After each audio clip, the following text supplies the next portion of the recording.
আকায় নামদার তাজেদারে Medina উম্মতের দরদি নবী বিশ্ব নবী মুহাম্মদুর রাসূলুল্লাহ সাল্লাল্লাহু আলাইহি ওয়াসাল্লামের মুহাব্বতের উম্মতগণ, মহান প্রভুর দরবারে লাখ কোটি শুকরিয়া জ্ঞাপন করছি, যিনি আমাদেরকে অত্যন্ত দয়া ও মায়া করে এই নুরানি বরকতে দ্বীনি মাহফিলে, কোরআন ও সুন্নাহর মাহফিলে, হক্কানি রব্বানি উলামায়ে কেরামের মাহফিলে, জান্নাতের বাগানে আল্লাহ আমাদেরকে আসার বসার তৌফিক দান করলেন।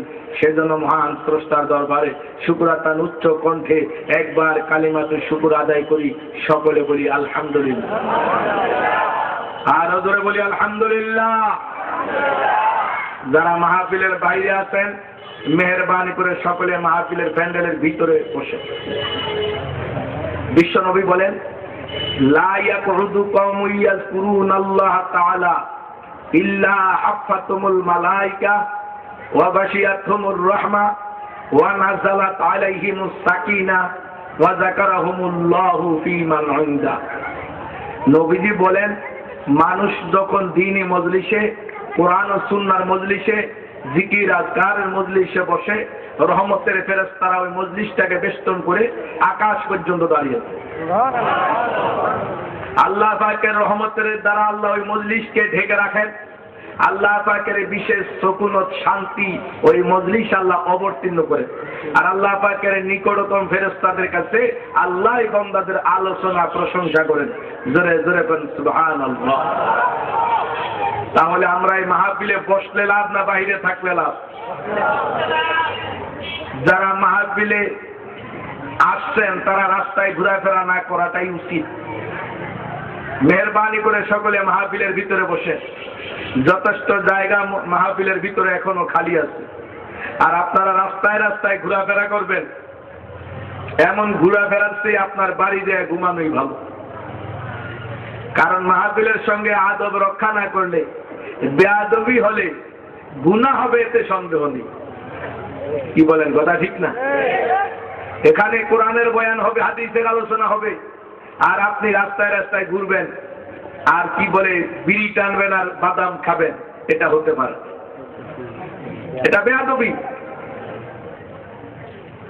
আমি এর জন্য যুবক তরুণদেরকে লক্ষ্য করে বলছি, আমি আপনাদের পায়ে হাত রেখে বলছি, রাস্তাঘাটে ঘোরাফেরা না করে সকলে মাহফিলের প্যান্ডেলে বসেন। এই বসাটা কারো জীবনের শেষ বসাও হতে পারে। এই মাহফিলের ওয়াজ ও নসিহত শোনাটা জীবনের শেষ শোনা হতে পারে। আমাদের জানা নেই, হয়তো বা কারো কাপড়ের কাপড় দোকান হাজির। আমাদের জানা নেই, হয়তো বা যেখানে কবর হবে সেটা তো আগের থেকেই বরাদ্দ আছে, যে বাসটা কবরের চালির জন্য হবে সেটাও হয়তো বরাদ্দ হয়ে আছে। কাজে আমার ভাইরা, রাস্তাঘাটে ঘোরাফেরা না করে আল্লাহর কোরআনের মাহফিলে, আলেম ওলামাদের মাহফিলে, জাকিরিন শাকিরিনদের মাহফিলে বসেন, ইনশাআল্লাহ লাভবান হবে। আমি কোরআনে কারীম থেকে এক টুকরা আয়াতে কারিমা তেলাওয়াত করছি। বিশ্ব নবীর অসংখ্য হাদিস থেকে আমি একখানা হাদিসও তেলাওয়াত করেছি। এর উপরে আমি কিছু আলোচনা করার নিয়ত করেছি। তৌফিক চাই মহান প্রভুর কাছে, তিনি যেন আমাকে সহিহ কিছু কথা বলার তৌফিক দান করেন। সকলে বলেন আমিন। আমারও বলার ক্ষমতা নাই, আপনাদেরও শোনার ক্ষমতা নাই যদি আল্লাহ তৌফিক না দেন। এজন্য আমরা কার কাছে সাহায্য চাই? আল্লাহর কাছে সাহায্য চাই। যে আয়াত তিলাওয়াত করছি, আয়াতের প্রেক্ষাপট বা শানে নজুলটা আগে আপনাদেরকে বলতে হবে।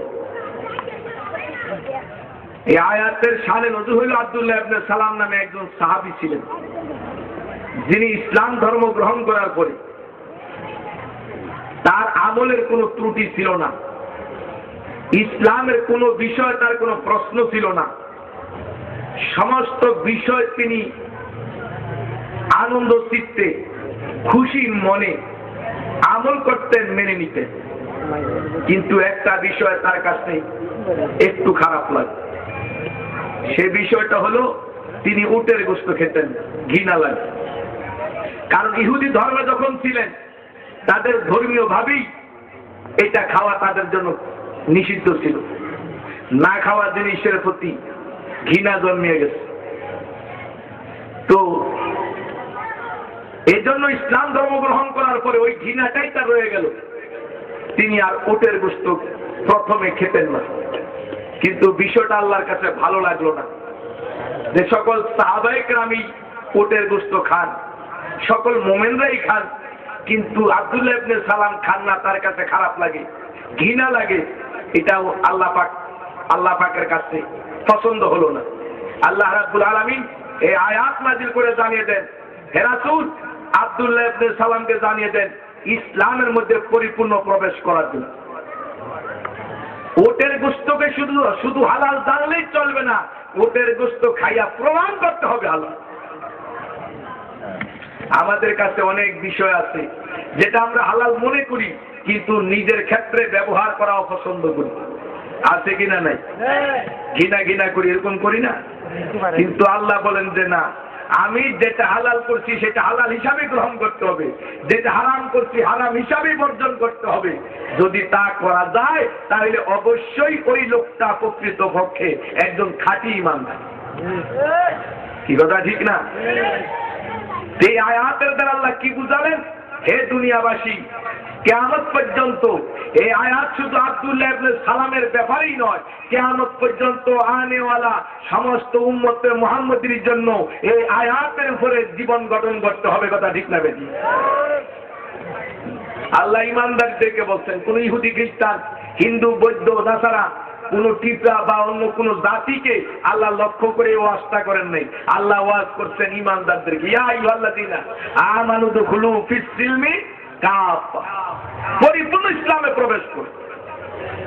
ওয়ালা তাত্তাবিউ খুতুওয়াতি শাইতান, তোমরা শয়তানের ইত্তেবা অনুকরণ করিও না।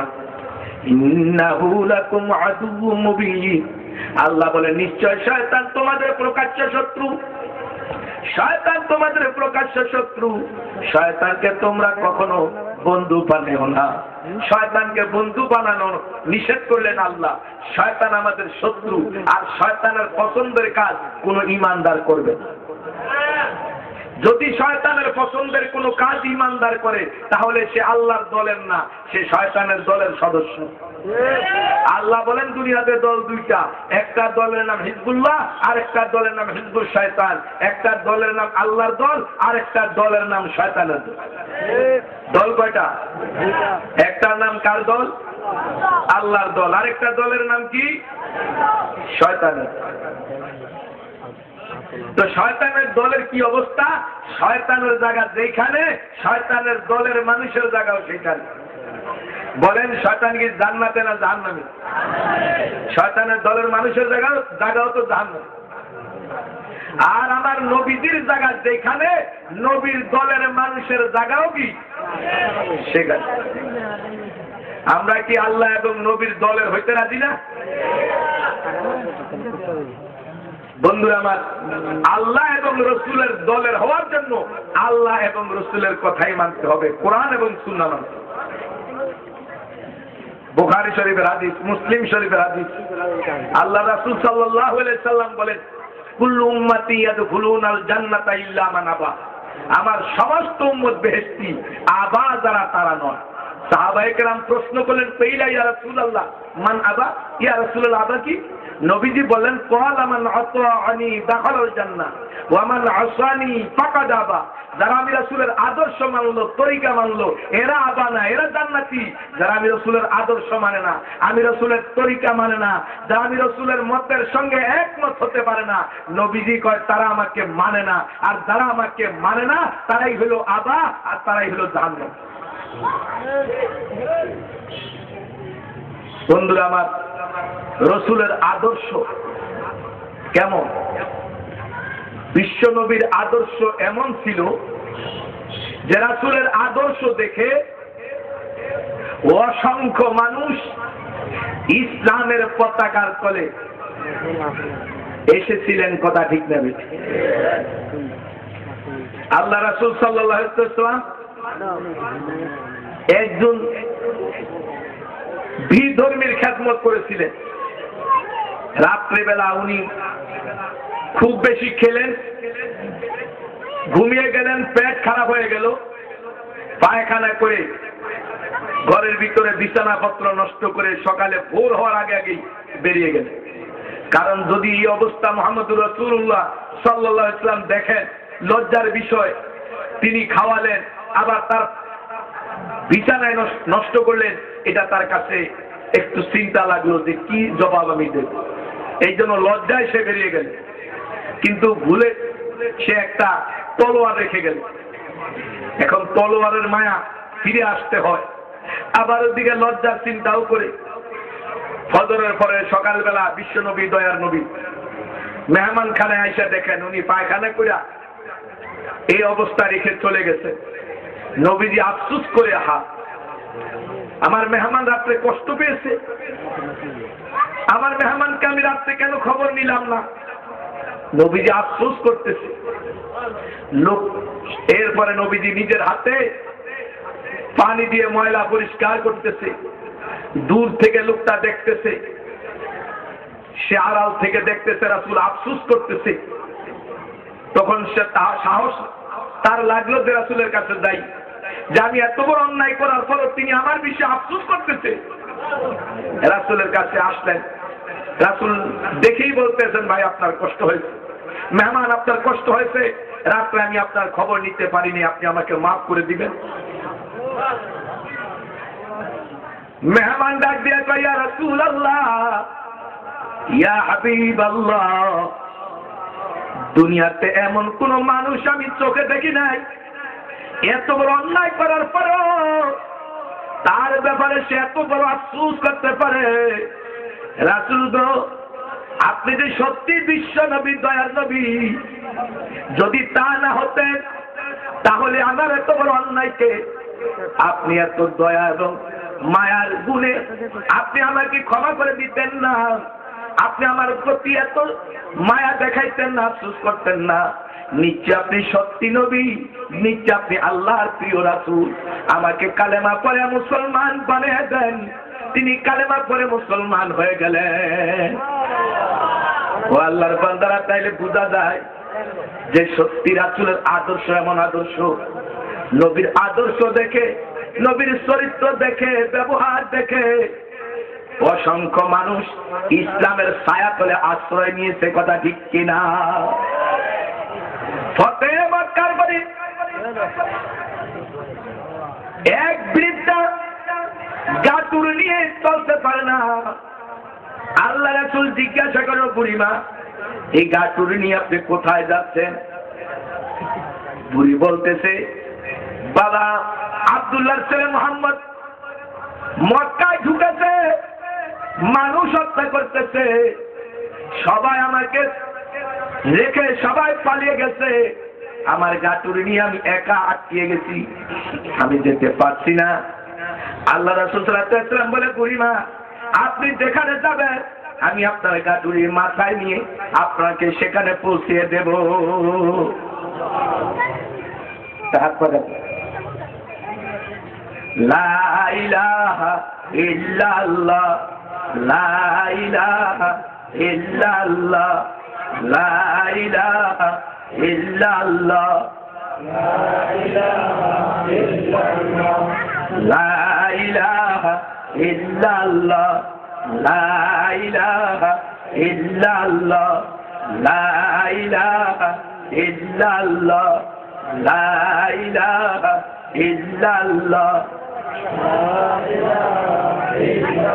এতগুলো মানুষ আল্লাহর জিকির করবেন, একটু উচ্চ আওয়াজে করেন না, লা ইলাহা ইল্লাল্লাহ, লা ইলাহা ইল্লাল্লাহ, লা ইলাহা ইল্লাল্লাহ, লা ইলাহা ইল্লাল্লাহ, লা ইলাহা ইল্লাল্লাহ, লা ইলাহা ইল্লাল্লাহ,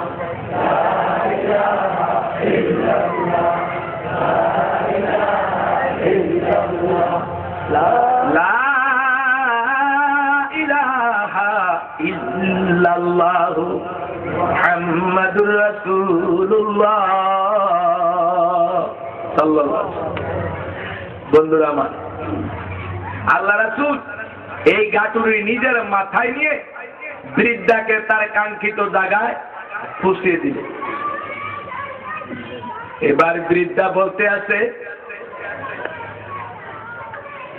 হে যুবক, বাবা তোমার পরিচয় দাও, তুমি কে? আমার গাটুরি তুমি মাথায় বহন করিয়া আনলা, আমার আপন জনের আমাকে ফেলে আসলো। বাবা তাহলে তোমার মতো আপন তো আর কাউকে আমি পাই নাই। বাবা তোমার পরিচয় দাও, তুমি কে? আমার দয়া নবী বলে, মাগো, যে আব্দুল্লাহর ছেলে মুহাম্মদের ভয় আপনি এসে গেছেন, আমি সেই আব্দুল্লাহর ছেলে মুহাম্মদ। বুড়ি কয়, বাবা তোমার ব্যাপারে যারা মিথ্যা প্রচার করেছে, বাবা তুমি কোনদিন খুনি হতে পারো না, তুমি মানুষের উপর হামলা করতে পারো না, তুমি মানুষের উপর আঘাত করতে পারো না। বাবা গো, সত্যি তুমি আল্লাহর পয়গাম্বর, সত্যি তুমি আল্লাহর পয়গাম্বর। আমি যদি আগে জানতাম বাবা, আমি কি তোমার মাথায় গাঁটুরি দিতাম? বাবা সত্যি তুমি আল্লাহর পয়গাম্বর, আমাকে কালেমা পড়ে মুসলমান বানায় দাও। ওই বৃদ্ধা মহিলা কালেমা পড়ে মুসলমান হয়ে গেলেন। পাহাড়ের চূড়ায় ডেকে বলে, ও আমার এলাকাবাসী, ও দেশবাসী, কেন তোমরা পলাইছো? আরে মুহাম্মদুর রাসূলুল্লাহ তো মানুষ খুন করতে পারে না, মুহাম্মদুর রাসূলুল্লাহর মতো দয়ালু, মুহাম্মদুর রাসূলুল্লাহর মতো ভালো মানুষ দুনিয়া তার কেউ হতে পারে না। সে সত্যি নবী, তার কলেমা পড়িয়া তোমরা মুসলমান হয়ে যাও। আল্লাহর বান্দারা, তাহলে বোঝা গেল রাসূল আদর্শ চরিত্র এমন ছিল। নবী খুনি না, নবী ছিলেন মানুষের প্রতি দরদ, রহমাতুল লিল আলামিন। নবীজি কি রহমাতুল লিল আলামিন না? সমস্ত সৃষ্টির জন্য দয়ালু, রহমত, কথা ঠিক না? আর সেই নবীকে বর্তমানে নাস্তিকেরা গালি দেয়, বাংলার মাটিতেও গালি দিছে, কথা ঠিক না বেটি? নবীকে সন্ত্রাস বলেছে, নবীর বিরুদ্ধে যত অসত্য এবং উচ্চারতি আছে নাস্তিকের দলেরা, বাংলার মাটিতে আজও তারা বিস্তার লাভ করছে, কথা ঠিক কিনা? শতকরা যে দেশে রাজা 90-92% মুসলমান, সেই দেশের নাস্তিকের আমার নবীর বিরুদ্ধে কথা বলে কেমন করে তারা টিকতে পারে? যেই জিহ্বা দিয়া নবীর বিরুদ্ধে কথা বলেছে, ওই জিহ্বা কেটে কুকুরকে খাওয়ানো দরকার ছিল, কথা ঠিক না? লক্ষ জনতার সামনে তাদেরকে ফাঁসির কাছে ঝুলানো দরকার ছিল। কিন্তু আজকে আমাদের দেশটা মুসলমানি রাষ্ট্র নামে আছে, কাজে নাই। যদি থাকতো এদেশে নাস্তিক মোরতাদের বিচার হতো, কথা ঠিক কিনা?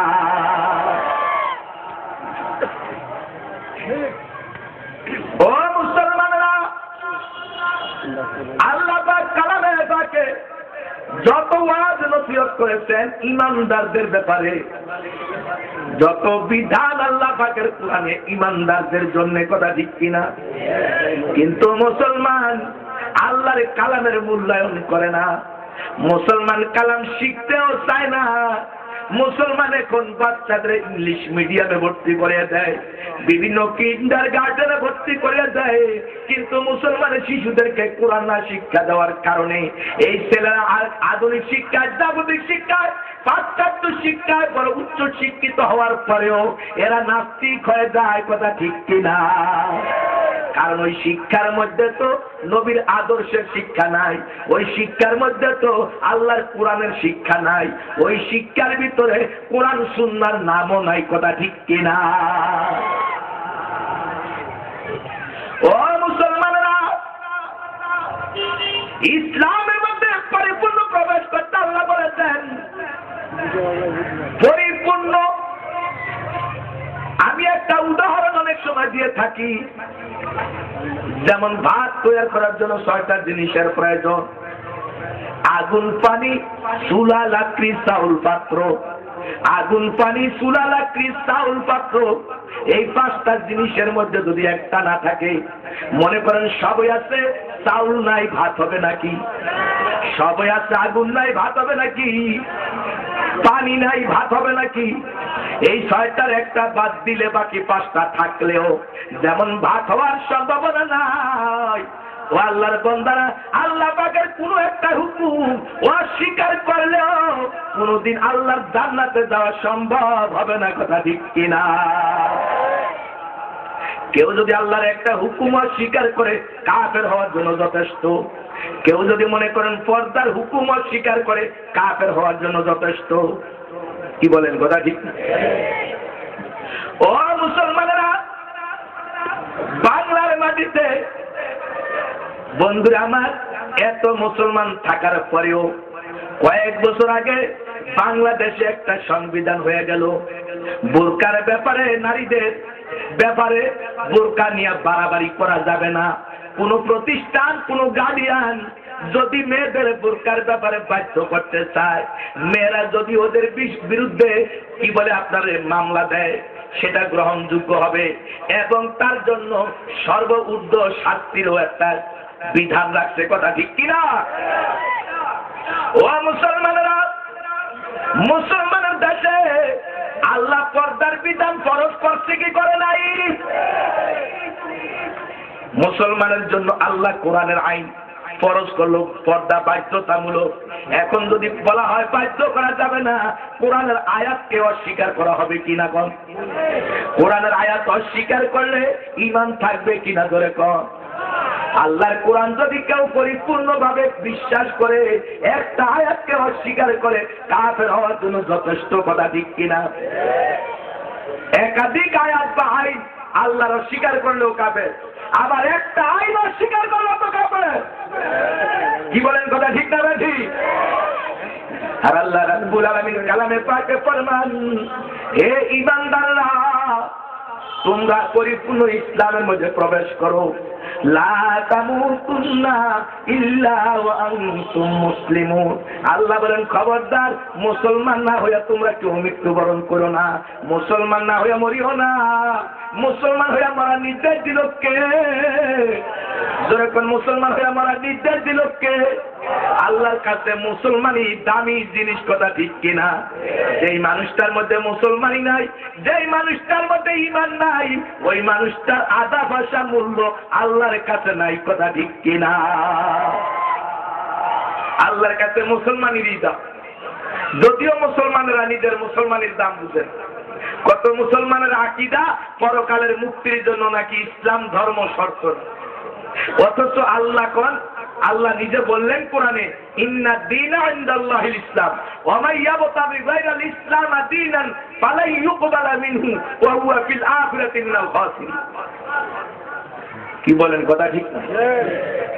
আল্লাহ কি বললেন? আল্লাহ পাকের নিকটে একটাই মাত্র ধর্ম, তার নাম ইসলাম। আল্লাহ বলেন, ইসলাম ব্যতীত অন্য কোন ধর্ম যদি তোমরা গ্রহণ করো, তোমরা ক্ষতিগ্রস্ত হবে, ধ্বংসপ্রাপ্ত। তাহলে আমাদের ধর্মের নাম কি? কবরে এই প্রশ্নটা হবে কিনা? 3 প্রশ্নের দ্বিতীয় প্রশ্নই তো আমার দিনুকা তোমার ধর্ম কি? আর এই জবাবটা যদি দিতে হয়, তাহলে ইসলাম ধর্মের সীমা লঙ্ঘন করা যাবে না। এই ধর্মের যেটা নাই সেটা করা যাবে না, আর এই ধর্মের যা আছে তাই করতে হবে। কথা ঠিক না? বাজি যে ধর্ম মানে সেই তো মানুষ, যার ভিতরে ইসলাম ধর্ম নাই। আবার অনেক সময় মাঝে মাঝে এমন কথাও শুনি না, নাস্তিকদের মুখের কথা, বলে আমি হিন্দুও না, আমি মুসলমানও না, আমি বাঙালি। নারীও না, পুরুষও না, এটা কি হিজলা? তো যার ধর্ম নাই এটাও তো হিজলা, তার মানে নাস্তিক। কথা কয় না? ঠিক না ভাই? ঠিক। তার শ্রেণীর মানুষ তো বিনা হিসাবে জাহান্নামী। একদল হলো নাস্তিক, যারা ধর্ম বিশ্বাসী নয়, যারা কোরআন সুন্নাহ বিশ্বাসী নয়, এরা হলো নাস্তিক। দ্বিতীয় নম্বর হলো মুশরিক, যারা আল্লাহর সঙ্গে কাউকে শরীক করে, যেমন কবর পূজা, মাজার পূজা, পীর পূজা, পীরের পায়ে সেজদা মারা। এরকম পীরের পায়ে সেজদা মারা আমাদের দেশে আছে কিনা? একমাত্র সেজদার মালিক আল্লাহ। যেরকম তো কে? আল্লাহ ছাড়া কাউকে সেজদা দেওয়া হারাম। কি কথা ঠিক না? আজ দুনিয়াতে যারা পীরের পায়ে সেজদা মারে, মাজারে সেজদা মারে, এদের সাথে আর হিন্দুদের সাথে তেমন কোনো বেশ কম নাই। ভারতের এক ভদ্রলোক বাংলাদেশে আসার পরে তিনি মাজারগুলিও ঘুরলেন এবং হিন্দুদের বড় বড় মন্দিরগুলিও ঘুরলেন। তিনি ঢাকা প্রেস ক্লাবের সামনে সাংবাদিকদের সামনে বক্তব্য দিলেন যে আমি দেখলাম বাংলাদেশের হিন্দু আর মুসলমানের মধ্যে তেমন কোনো পার্থক্য নেই। বাংলাদেশের হিন্দু এবং মুসলমানের মধ্যে যথেষ্ট মিল আছে ধর্মীয় ভাবে। বলে কেমনে? মুসলিম সাংবাদিকরা প্রশ্ন করলেন, আপনি কিভাবে বললেন এই কথাটা? বলেন, সাংবাদিক ভাইরা আপনারা রাগ করবেন না, আমি মন্দিরগুলিও ঘুরেছি, মাজারগুলিও ঘুরেছি। মন্দিরে আমাদের হিন্দুরা যেমন মূর্তির সামনে মাথা ঝুঁকায় এবং সেজদা করে, মুসলমানেরও দেখছি মাজারে পীরের কবরে এরকম সেজদা করে। এই জন্য দেখলাম বাংলাদেশের হিন্দুদের মধ্যে মুসলমানের মধ্যে মিল আছে। আমার কথা কি আপনারা বুঝেন? ও মুসলমানেরা, সেজদার মালিক একক মালিককে আল্লাহ ছাড়া কাউকে সেজদা দেওয়া যাবে? যারা মাজারে সেজদা দেয় আর পীরের পায়ে সেজদা দেয় এরা মুশরিক না? যারা আল্লাহ ছাড়া কারো কাছে কিছু চায় তারা মুশরিক না? যারা আল্লাহ ছাড়া কারো কাছে কিছু পাওয়ার আশা করে মুশরিক না? পীরের কাছে যে ছেলে চায়, পীরের কাছে বিপদ আপদ মুক্তি চায়, পীরের কাছে যে ওইটা সেটা চায়, আসলে চাওয়ার কথা কার কাছে? আল্লাহ নিজে বলেন, উদউনি আস্তাজিব লাকুম। হে দুনিয়ার ইমানদাররা, তোমরা আমি আল্লাহর কাছে দোয়া করো, আমি তোমাদের দোয়া কবুল করব। দোয়া করবেন আল্লাহর কাছে, কবুল করবে আল্লাহ। আল্লাহ কই, কেমনে আমার কাছে তোমরা সাহায্য চাইবা? শুনো, ইয়া আইয়ুহাল্লাযীনা আমানুস্তাঈনু বিস-সাবরি ওয়াস-সালাহ। তোমরা হে ইমানদাররা, আমি আল্লাহর কাছে সাহায্য চাও নামাজের মাধ্যমে, ধৈর্য ধারণ করে যখন সুবহানাল্লাহ। নামাজের মধ্যে সেজদা আসেনি? এই জন্য সকল ইবাদতের মধ্যে শ্রেষ্ঠ ইবাদত হলো নামাজ। যেহেতু নামাজের মধ্যে সেজদা আছে, নামাজের সেজদা তার আল্লাহর কুদরতি পায়। কথা ঠিক না ঠিক? বান্দা যখন সেজদা দেয়, আল্লাহ পাক তার সেজদার সামনে কুদরতি পাও রাখে, বান্দা আল্লাহর কুদরতি পায় সেজদা দেয়। কিন্তু বাদান আজকে মুসলমানরা আল্লাহ ছাড়াও পীরের পায়ে সেজদা দেয়, মাজারে সেজদা দেয়। যারা পীরের পায়ে সেজদা দেয়, মাজারে সেজদা দেয়, আবার নামাজের সেজদাও দেয়, এরা মুশরিক কিনা? জোরে কন। মুশরিকের নামাজ কবুল হবে না, মুশরিকের দোয়া কবুল হবে না, মুশরিকের নাম আমল কবুল হবে না। এই জন্য আল্লাহ পাক পরিষ্কার ভাবে আমাদেরকে সতর্ক করে দেয়, ইন্না শিরকা লা যুলমুন আযীম। দুনিয়াতে সবচেয়ে জঘন্য অপরাধ হলো আল্লাহর সঙ্গে শিরক করা। কার সঙ্গে শিরক করা? আল্লাহর সঙ্গে শিরক করা। আল্লাহ বলেন, ইন্নাল্লাহ লা ইয়াগফিরু আন ইউশরাকা বিহি ওয়া ইয়াগফিরু মা দুনা যালিকা লিমান ইয়াশা। আল্লাহ বলেন, আল্লাহ সকল গুনাহ ইচ্ছা করলে ক্ষমা করে দিতে পারেন, কিন্তু শিরকের গুনাহ আল্লাহ পাচ্ছেন কেন ক্ষমা করবে না? শিরকের গুনাহ কি করবে না? শিরকের গুনাহ আল্লাহ পাচ্ছেন কেন ক্ষমা করবে না? এই জন্য আমার বন্ধুরা, শিরক করা যাবে না। আল্লাহ পাক 4 শ্রেণীর মানুষকে বিনা জবাবে জাহান্নাম দিবেন। 1 নাম্বার বলছি নাস্তিক, 2 নাম্বার হলো মুশরিক, 3 নাম্বার হলো কাফের। যারা আল্লাহ পাকের একটা হুকুম যদি অস্বীকার করে, কাফের হওয়ার জন্য যথেষ্ট। আর কাফেররা বিনা হিসেবে জাহান্নামী। 4 নাম্বারে মুনাফিক। 4 নাম্বার কি? 4 নাম্বার হলো মুনাফিক। ইন্নাল মুনাফিকিনা ফিদ দারকিল আসফালি মিনান নার। আল্লাহ বলে, মুনাফিকের স্থান হলো জাহান্নামের তলদেশে। ও আল্লাহর বান্দারা, যারা দুনিয়াতে মুনাফিকি করে, মুনাফিকের 3টা আলামত। একটা হলো মুনাফিকের ওয়াদা খেলাফ, 2 নম্বরে মুনাফিকের আমানতের খেয়ানত, 3 নম্বরে মুনাফিকের মিথ্যা কথা বলার অভ্যাস, মিথ্যার প্রবণতা, মিথ্যা কথা তার অভ্যাস। কথায় কথায় মিথ্যা কথাও বলে, আবার কসমও করে। কথা ঠিক কিনা? মিথ্যা কথারে সত্য বানানোর জন্য কসম করে। আল্লাহ রাসূল বলেন, একটা মিথ্যা কথা বলা দ্বারা একটা কবিরা গুনাহ, একটা কবিরা গুনাহ দ্বারা কমপক্ষে 7,000 বছর জাহান্নাম। আর একটা মিথ্যা কথাকে সত্য প্রমাণ করার জন্য আরো হাজারো মিথ্যা কথা বলা লাগে, কি লাগে না? প্রতি মিথ্যা কথায় যদি এত গুনাহ হয়, বন্ধুরা আমার শত শত মিথ্যা কথায় কত গুনাহ, কত আযাব। যে আল্লাহর আযাবকে ভয় করে, যে আল্লাহর সাজাকে ভয় করে, জাহান্নামকে ভয় করে, সে দুনিয়ার হায়াতের জিন্দেগি কোন সময় বেকার নষ্ট করবে না। আল্লাহর দেওয়া হায়াতটা কোন সময় অন্যায় কাজে লাগাবে না। আল্লাহ দেওয়া হায়াতটা কোন সময় শিরকের কাজে লাগাবে না, কুফরের কাজে লাগাবে না, মুনাফিকের কাজে লাগাবে না। আল্লাহ দেওয়া হায়াতটা সঠিক কাজে ব্যবহার করবে। কথা ঠিক কিনা? আল্লাহ মানুষ সম্পর্কে বলছেন, উলাইকা হুম খায়রুল বারিয়া, সৃষ্টির মধ্যে উত্তম সৃষ্টি মানুষ। আবার আল্লাহ বলছেন উলাইকা হুম শাররুল বারিয়া, এই মানুষের মধ্যে আবার নিকৃষ্ট হলো মানুষ। এই মানুষের মধ্যে নিকৃষ্ট আবার কি? মানুষ। কেমনে? আল্লাহ পাক কোন আয়াতের মধ্যে ফরমান, ওয়ালাকাদ জাআনা লিজাহান্নামা কাসীরাম মিনাল জিন্নি ওয়াল ইনস লাহুম কুলুবুন লা ইয়াফকাহুনা বিহা ওয়া লাহুম আ'য়ুনুন লা ইউবসিরুনা বিহা ওয়া লাহুম আযানুন লা ইয়াসমাউনা বিহা উলাইকা কাল আনআম বাল হুম আদাল ওয়া উলাইকা হুমুল গাফিলুন। আল্লাহ বলে কতগুলি জিন আর ইনসানের জাহান্নামের সিল চক্কর পড়িয়া গেছে। ওদের অন্তর কলবগুলি থাকিয়াও নাই, ওদের চক্ষুগুলি থাকিয়াও নাই, ওদের কর্ণগুলি থাকিয়াও নাই। এই অন্তর দিয়া যেই জিনিস বুঝার দরকার সেটা বুঝে না, এই চক্ষু দিয়া যেই জিনিস দেখার দরকার সেটা দেখে না, এই কান দিয়া যেই কথা শোনার দরকার সেটা শুনে না। কত মানুষ আছে বাজার এই কান দিয়া জীবনে একটা ভালো কথা শুনতে রাজি না। কথা ঠিক কিনা? কোরআনের কথা শুনতে রাজি না, হাদিসের কথা শুনতে রাজি না। এই কান দিয়ে যত কথা কুকথা গুনার জিনিস মজা করে শুনে, এই চক্ষু দিয়া মজা করে গুনার জিনিস দেখে, ব্লু ফিল্ম দেখে, নাচান দেখে, পরনারীর দিকে তাকায়, পরনারীর পর পুরুষের দিকে তাকায়। আল্লাহ বলে বান্দা বান্দি আল্লাহ নাজআল্লাহু আইনাইন ওয়া লিসানাও ওয়া শাফাতাইন, আমি কি তোমাদের দুটা চক্ষু দেই নাই? আমি কি তোমাদের দুটা ঠোঁট দেই নাই? তার মানে দুটা ঠোঁট দিছি আর জিহ্বা দিছি।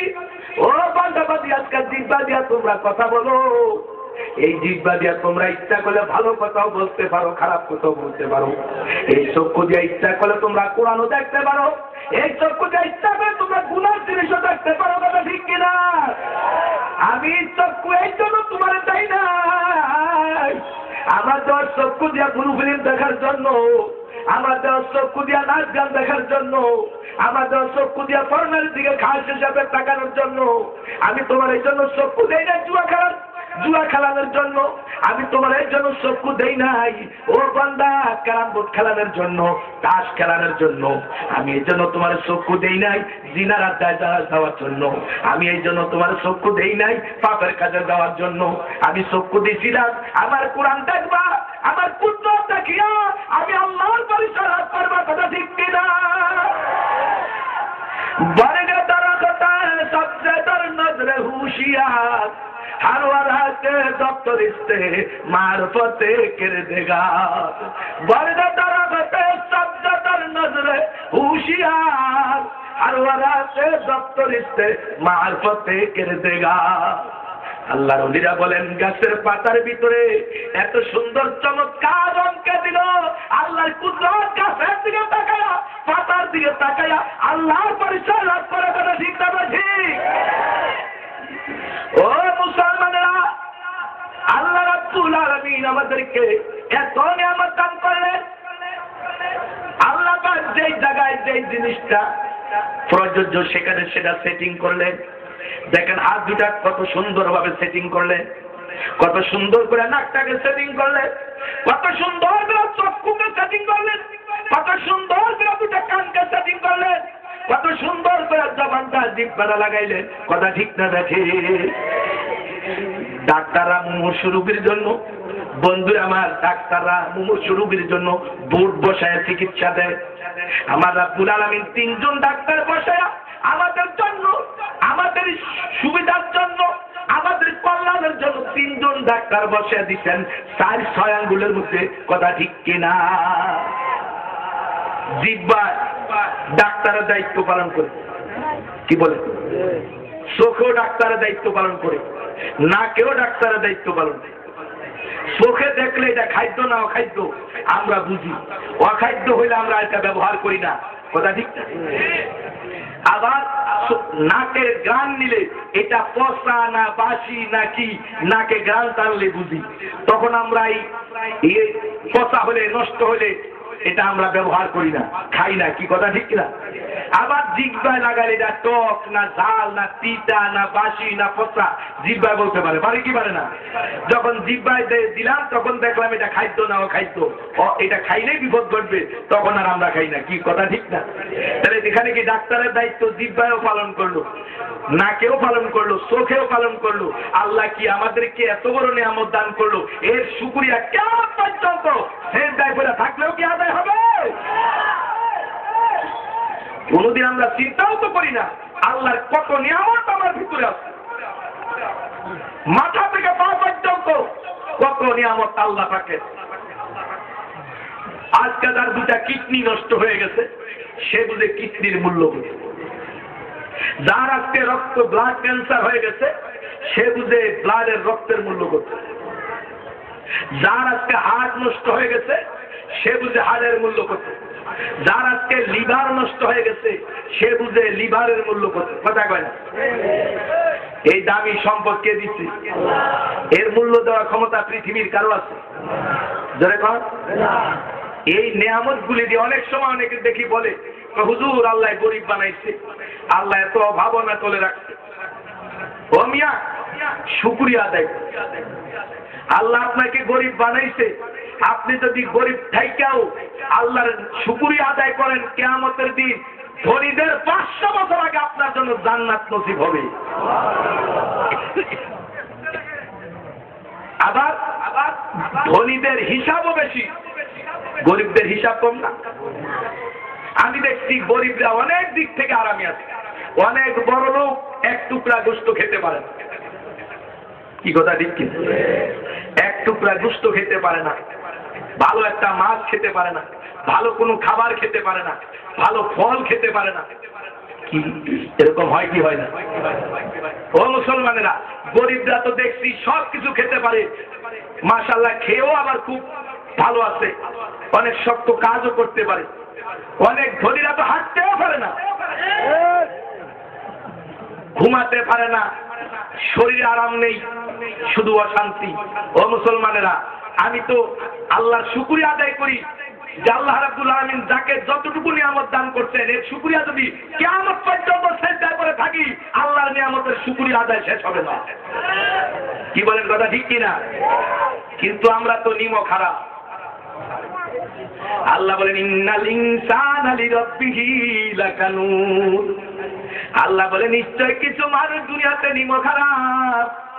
আল্লাহর জমিনে বাস করিয়া, আল্লাহর আসমানের সামিয়ানা নিচে থাকিয়া, আল্লাহ পাকের অসংখ্য নিয়ামত ভোগ করিয়া, আল্লাহ পাকের আলো বাতাস ব্যবহার করিয়া, আল্লাহ পাকের খাদ্য খোরাক খাইয়া, আল্লাহর এত নিয়ামত ভোগ করিয়া দুনিয়াতে বাজান আল্লাহ রাব্বুল আলামিনের গোলামি করে না, আল্লাহর হুকুম মানে না, আল্লাহর বিধান মানে না, ওর মতো বড় নিমক খারাপ দুনিয়া তার কেউ হতে পারে না, কথা ঠিক কিনা?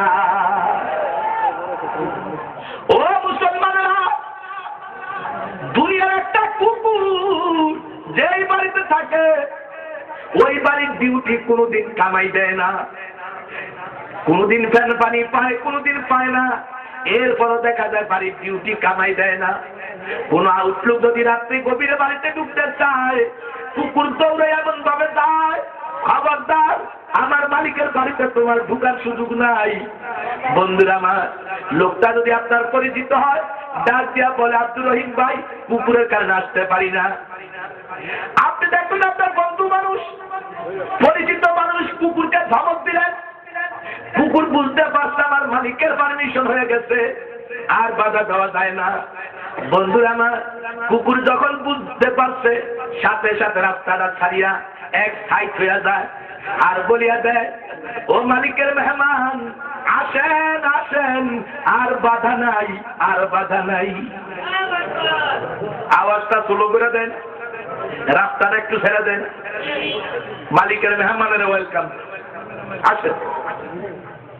এতক্ষণ চিনি নাই, এতক্ষণ মালিকের পারমিশন ছিল না, আপনাকে আমি আসতে দেই নাই। এখন মালিকের পারমিশন হয়ে গেছে, আর বাধা নাই। ও আল্লাহর বান্দারা, দুনিয়ার একটা কুকুর মালিক ছিল, আর সৃষ্টির আশরাফুল মাখলুকাত হইয়া আমরা আমাদের মালিক চিনি না। কথা ঠিক কিনা? আল্লাহ বলেন, তাউযু নি'মাতাল্লাহি লা তুহসুহা। ও আমার বান্দা বান্দি, এত নিয়ামত তোমাদেরকে আমি মাওলা দুনিয়াতে দান করছি, আমার নিয়ামত তোমরা কোনদিন গনিয়া বাসিয়াও শেষ করতে পারবা না। আল্লাহর এত নিয়ামত পায়া, আল্লাহ পাকের জমিনে তাকিয়া, আল্লাহ পাকের আসমানের সামিয়ানা নিচে তাকিয়া, আল্লাহর চন্দ্র সূর্যের আলো ব্যবহার করিয়া, আল্লাহ পাকের গাছের ফল খাইয়া, আল্লাহর জমিনের কি বলে তরি তরকারি, শাক সবজি, খাদ্য খোরাক খাইয়া যেই নিমক হারামে আল্লাহর আইন মানবে না, তার মতো নিমক হারাম দুনিয়াতে আর কেউ নাই। কথা ঠিক কিনা? আরে একটা কুকুর দুনিয়ার মালিক ছিল, একটা কুকুর দুনিয়াতে মালিকের ইজ্জত বুঝলো, আর আজকাল দুনিয়াতে আশরাফুল মাখলুকাত মানুষ হইয়া আমরা আল্লাহ পাকের গোলামি বুঝি না। আরে আল্লাহ পাকের সব কিছু ব্যবহার করিয়া যে আল্লাহর সেজদা দেয় না, নামাজ পড়ে না, বাদান রোজা রাখে না, শরীয়ত মানে না, আল্লাহর বিধান মানে না, এটা নিমক হারাম। কথা ঠিক কিনা? বন্ধুরা আমার, আমি যে আয়াতে কারিমা তেলাওয়াত করেছিলাম, ইসলামের মধ্যে পরিপূর্ণ প্রবেশের নির্দেশ দিল কে? আল্লাহ বলেন, ওয়ালা তাত্তাবিউ খুতুওয়াতিশ শাইতান, তোমরা শয়তানের অনুকরণ করিও না। ইন্নাহু লাকুম আদুউম মুবিন, নিশ্চয় শয়তান তোমাদের প্রকাশ্য শত্রু। শয়তান আমাদের বন্ধু না শত্রু? ধরে কর, আজকের শত্রু না পুরান শত্রু? এই শত্রুর সাথে আমরা কি একমত হতে পারি? এই শত্রু চায় আমরা আল্লাহর ইবাদত করি, সব সময় চায় আল্লাহর ইবাদত থেকে যেন আমরা দূরে থাকি। যে নামাজ পড়লো সে আল্লাহর রাসূলের পক্ষে, আল্লাহর বিধান মানলো, রাসূলের তরিকা মানলো। যে রোজা রাখলো সে আল্লাহর বিধান মানলো, রাসূলের তরিকা মানলো। যে পর্দা করলো সে আল্লাহর বিধান মানলো, নবীজির তরিকা মানলো। কি বলে? যে দুনিয়াতে তার সর্বকাজে, ব্যবসা বাণিজ্যে, চাকরি, খেলা, লেখাপড়ায়, দরবার কারবার, বিচার আচার, রাজনীতি থেকে নিয়ে এমনকি সকল কাজ যে আল্লাহর হুকুম নবীর তরিকা মতো করে, তাহলে সব হবে ইবাদত। কথা ঠিক না বেঠিক? আর ইবাদতের বিনিময় হবে জান্নাত। ইবাদতের বিনিময় কি হবে? আপনারা কি জান্নাত চান? যেরকম জান্নাত চান, তো জান্নাত চাইতে হলে পরিপূর্ণ মুসলমান হওয়া লাগবে। একটা ছেলে 10 সাবজেক্টের 9 সাবজেক্ট পরীক্ষা দিচ্ছে, নাম্বার পাইছে 900, 100তে 100 করে প্রতি সাবজেক্টে পাইছে। এক সাবজেক্টে পরীক্ষা দিল না, ফেল না পাস। পরীক্ষাও দিতে, নাম্বার পাইছে 25, ফেল না পাস। আর 33 নাম্বার করে যদি পাইতো প্রতি সাবজেক্টে, তাহলে 10 সাবজেক্টে হয়তো 330, এরপরও পাস করতো। 925 নাম্বার পাইয়াও ফেল। কি কথা ঠিক না বেঠিক? আবার 330 নাম্বার পাইয়াও কি পাস। তাইলে আল্লাহ পাক রব্বুল আলামিন আমাদের উপরে আল্লাহর যত বিধান আছে সব হুকুমেই আমাদের পালন করতে হবে এবং পাস করতে হবে। তাইলে তো আল্লাহর মেহেরবানি, আমাদের জায়গা হবে জান্নাতে। কথা ঠিক না বেঠিক? আপনারা কি পরকালের পাস না দুনিয়ার পাস? হ্যাঁ, সত্যি? মুখের কথা না মনের কথা? যে সুদ খাইলো সে পাস নেবে, যে ঘুষ খাইলো পাস নেবে, যে ব্যাপারটা করলো পাস নেবে। এবার ফেলের ওয়াজগুলি করি নাকি? পাশের ওয়াজ তো জীবন করে বহু করা হচ্ছে, আরো বেঁচে থাকলে শুনবেন। আমি অনেক সময় ফেলের ওয়াজই বেশি করি, কারণ ফেলের ওয়াজ যদি মানুষ বুঝে তাইলে আর ফেলের কাজে যাবে। কি বলেন? কথা ঠিক না? আল্লাহু আকবার। আজ সমাজ ছায়া গেছে সুদে। কিসে? সুদ। আল্লাহ কোরআনে বলছে, আল্লাহুল বাইআ ওয়া হারামা রিবা, ব্যবসা তোমাদের জন্য হালাল, সুদ তোমাদের জন্য হারাম। সুদ কি? রাসূল বলেন সুদের 70 প্রকার গুনাহ, তার মধ্যে সবচেয়ে নিচের গুনাহ হইল আপন মাকে বিয়ে করার গুনাহ। নাউযুবিল্লাহ। 70 প্রকারের ছোট গুনাহটা যদি মারে বিয়ে করা হয়, বরং 70টা গুনাহ কত ভয়াবহ। ও মুসলমানরা, এমন কোন এলাকা নাই যে এলাকায় সুদ নাই। এনজিওরা বিভিন্ন সুদ ভিত্তিক সমিতিগুলি করিয়া এদেশের মুসলমানের নারীদেরকে 1 নম্বরে বেপরদায় নামাইল, 2 নম্বরে মুসলমানের ঘরে ঘরে সুদ ঢুকিয়ে দিল। কি বলেন, কথা ঠিক না? আল্লাহ রাসূল লানত করছেন সুদ সম্পর্কে। আল্লাহ রাসূল কয় যারা সুদ দেয়, যারা সুদ নেয়, যারা সুদের হিসাব কিতাব করে, যারা সুদের সাক্ষী হয়, আল্লাহ রাসূল তাদের উপরে লানত করলেন। কি বলেন, কথা ঠিক না? লানা রাসূলুল্লাহ সাল্লাল্লাহু আলাইহি ওয়াসাল্লাম আকিলার রিবা ওয়া মুকিলাহু ওয়া কাতিবাহু ওয়া শাহিদাই। নবীজি বলে যে সুদ দেয়, যে সুদ নেয়, যে সুদের হিসাব কিতাব করে, যে সুদের সাক্ষী হয়, আল্লাহ রাসূলের উপর আল্লাহ লানত করছে। ও মুসলমানেরা, ও মুসলমানের নারীরা, মাগো সুদের মতো জঘন্য অপরাধ দুনিয়াতে অন্য এরকম কোন গুনাহ দেখা যায় না, কিন্তু আজকাল সুদ আমাদের ঘরে ঘরে ঢুকে দিছে। এমন কোন মানুষ দেখি না যে সুদের ব্যবসা করে সুদের কাজে আরামে আছে। যত মানুষ সুদী সবাই বড় বিপদে আছে। কথা ঠিক কিনা? সুদ খোরেও আরামে নাই, সুদ দাতায়ও আরামে নাই। কি বলেন, কথা ঠিক না? আল্লাহ যেহেতু এটাকে হারাম করছে, হারামের মধ্যে কি আরাম? জোরে কর। কুকুরের বাচ্চা বছরে কয়টা হয়? 4, 5টা, 7টা, 8টা এরকম হয় নাকি? কিন্তু কুকুর কেউ খায় না? খাওয়ার পরে কি সব জায়গায় কুকুর দেখা যায়? গরুর বাছুর বছরে একটা হয়, 2 বছরেও কোনো গরু একটা বাছুর দেয়। তারপরে প্রতিদিন হাজার হাজার গরু বাংলার মাটিতে জবে হয়। আর কুরবানি আসলে লক্ষ লক্ষ গরু জবে হয়। এরপরও দেশে গরু আছে কিনা? নাই। আসলে আল্লাহ হালালের মধ্যে বরকত রাখছেন, হারামের মধ্যে বরকত রাখে নাই। যারা সুদ খাইয়া আর সুদ দিয়া মনে করতেছেন খুব লাভে আছেন, আপনারা বাবা লাভে নাই। হিসাব কিতাব মিলে দেখেন, আপনি সব দিক থেকে লোকসানে আছেন। দুনিয়াতেও লোকসানে আছেন, আর পরকালের লোকসানের তো আর শেষ নাই। রাসূলুল্লাহ হাদিসের মধ্যে ফরমান, সুদ করে কিয়ামতের দিন এমন ভাবে উঠবে যেমন একটা মানুষকে শয়তানে ধরলে যেমন তার অবস্থা সৃষ্টি হয়। শয়তানে কোনো মানুষকে ধরলে বা শয়তানের আসর করলে তার অবস্থাটা কি হয়? পাগল পাগল অবস্থা হয় না? ঠিক এমন অবস্থায় কিয়ামতের ময়দানে উঠবে। এই সকল মানুষগুলি বিনা হিসাবে জাহান্নামী হবে।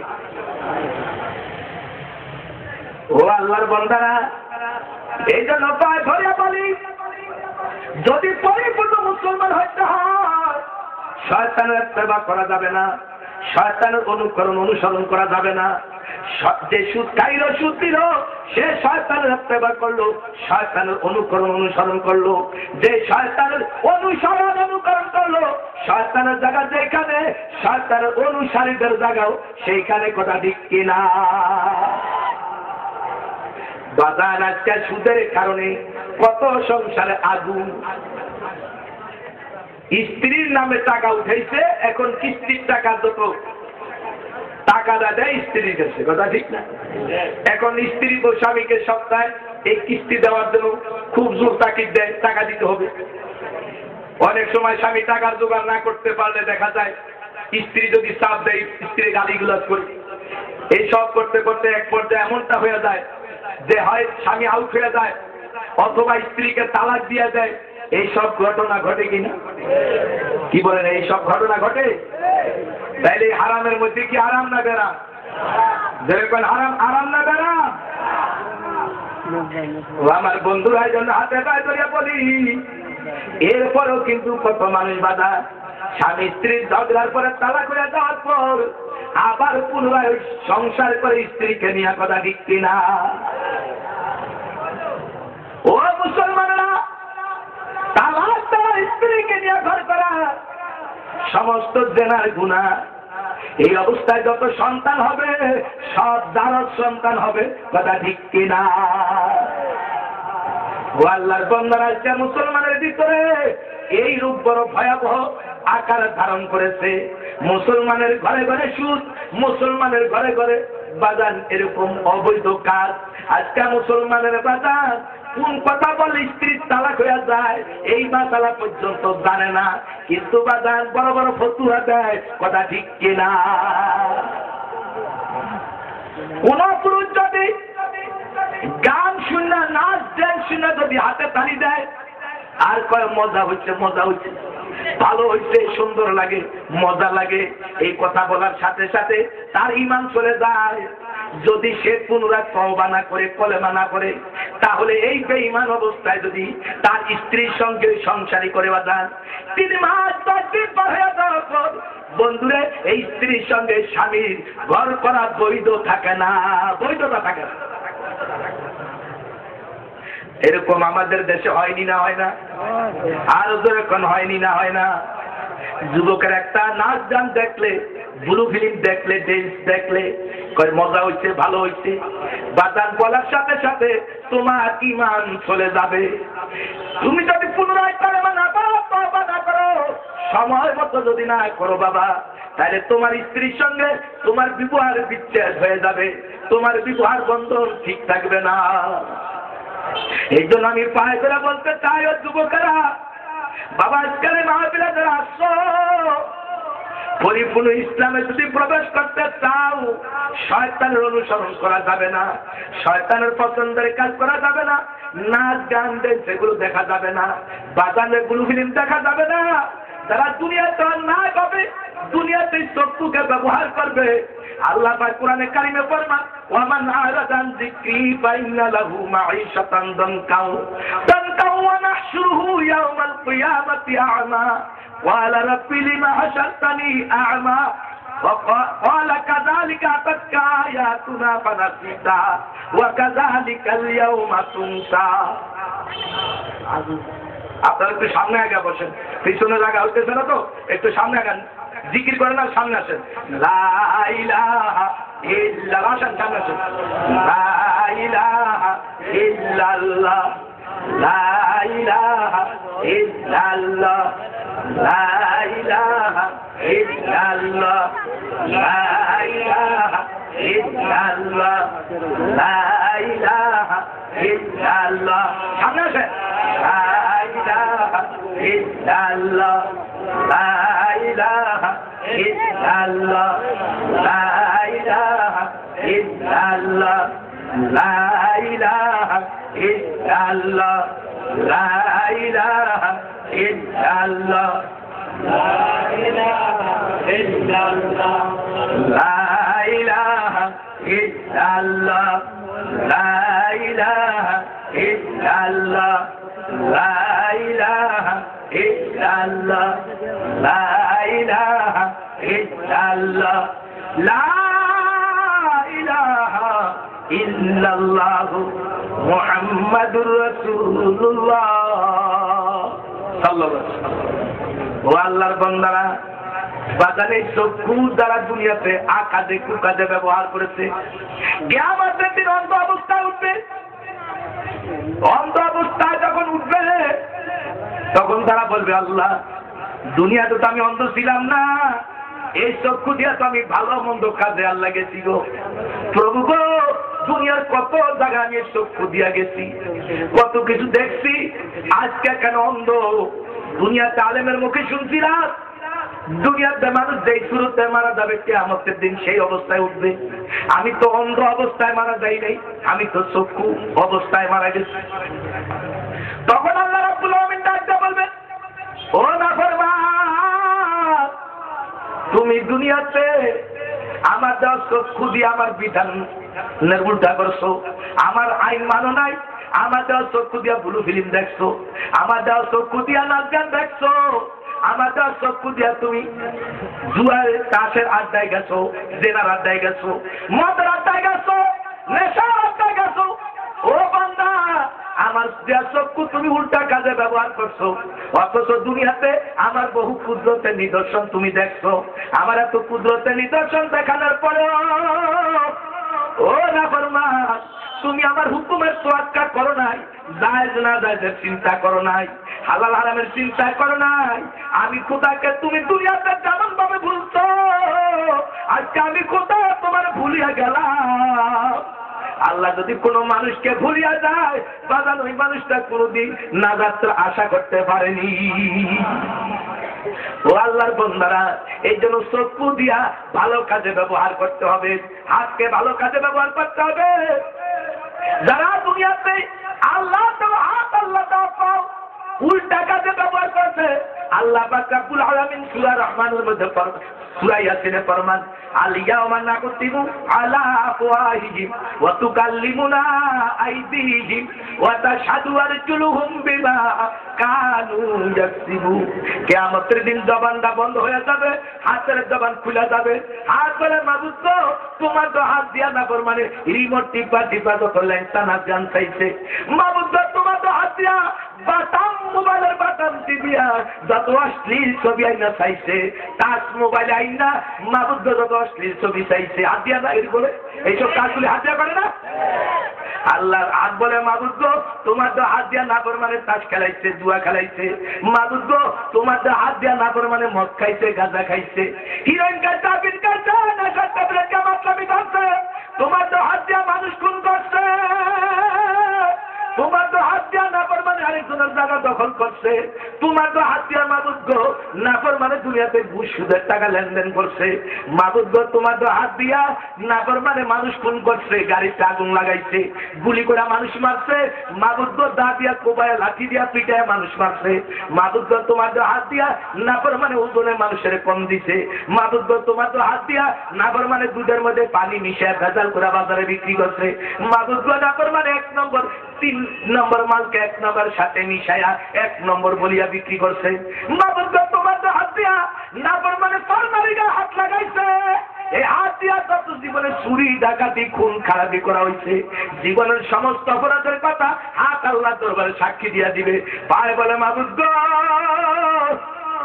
হাতে যা বলছে সব সঠিক, একটা কথা বেঠিক না। বাজান হাতের সাক্ষী পায়ের সাক্ষী এক হয়ে যাবে, চোখের সাক্ষী কানের সাক্ষী এক হয়ে যাবে। আল্লাহ সূরা যুজিলের মধ্যে ফরমান, ইয়াউমাইদিন তুহাদ্দিসু আখবারহা, জমিনের সাক্ষী এক হয়ে যাবে।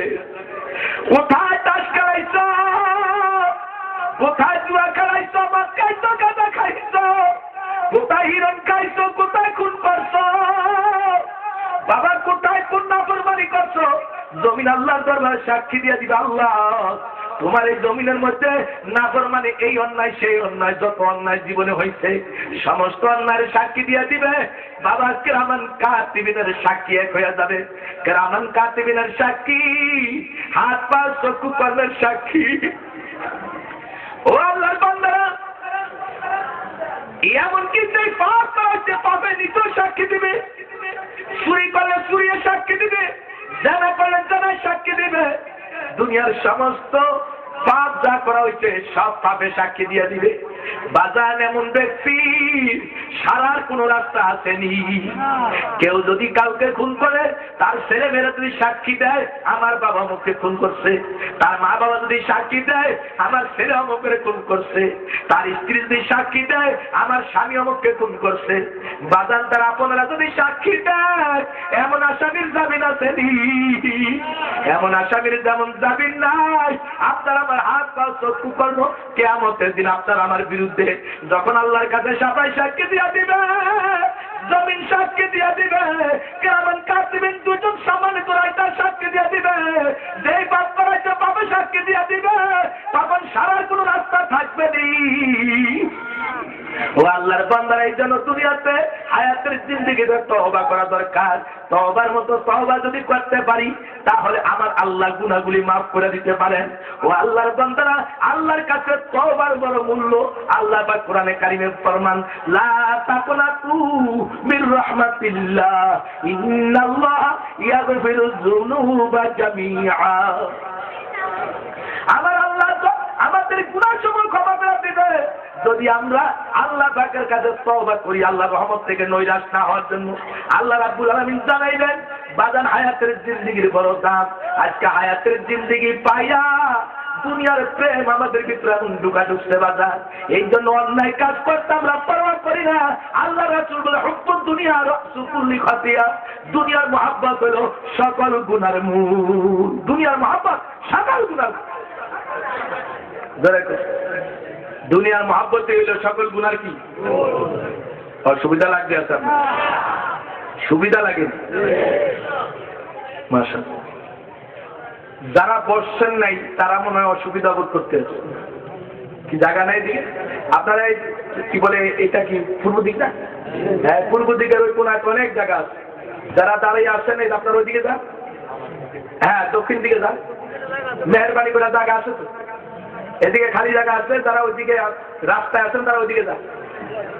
লা ইলাহা ইল্লাল্লাহ, লা ইলাহা ইল্লাল্লাহ, লা ইলাহা ইল্লাল্লাহ, লা ইলাহা ইল্লাল্লাহ, লা ইলাহা ইল্লাল্লাহ, লা ইলাহা ইল্লাল্লাহ, লা ইলাহা ইল্লাল্লাহ মুহাম্মাদুর রাসূলুল্লাহ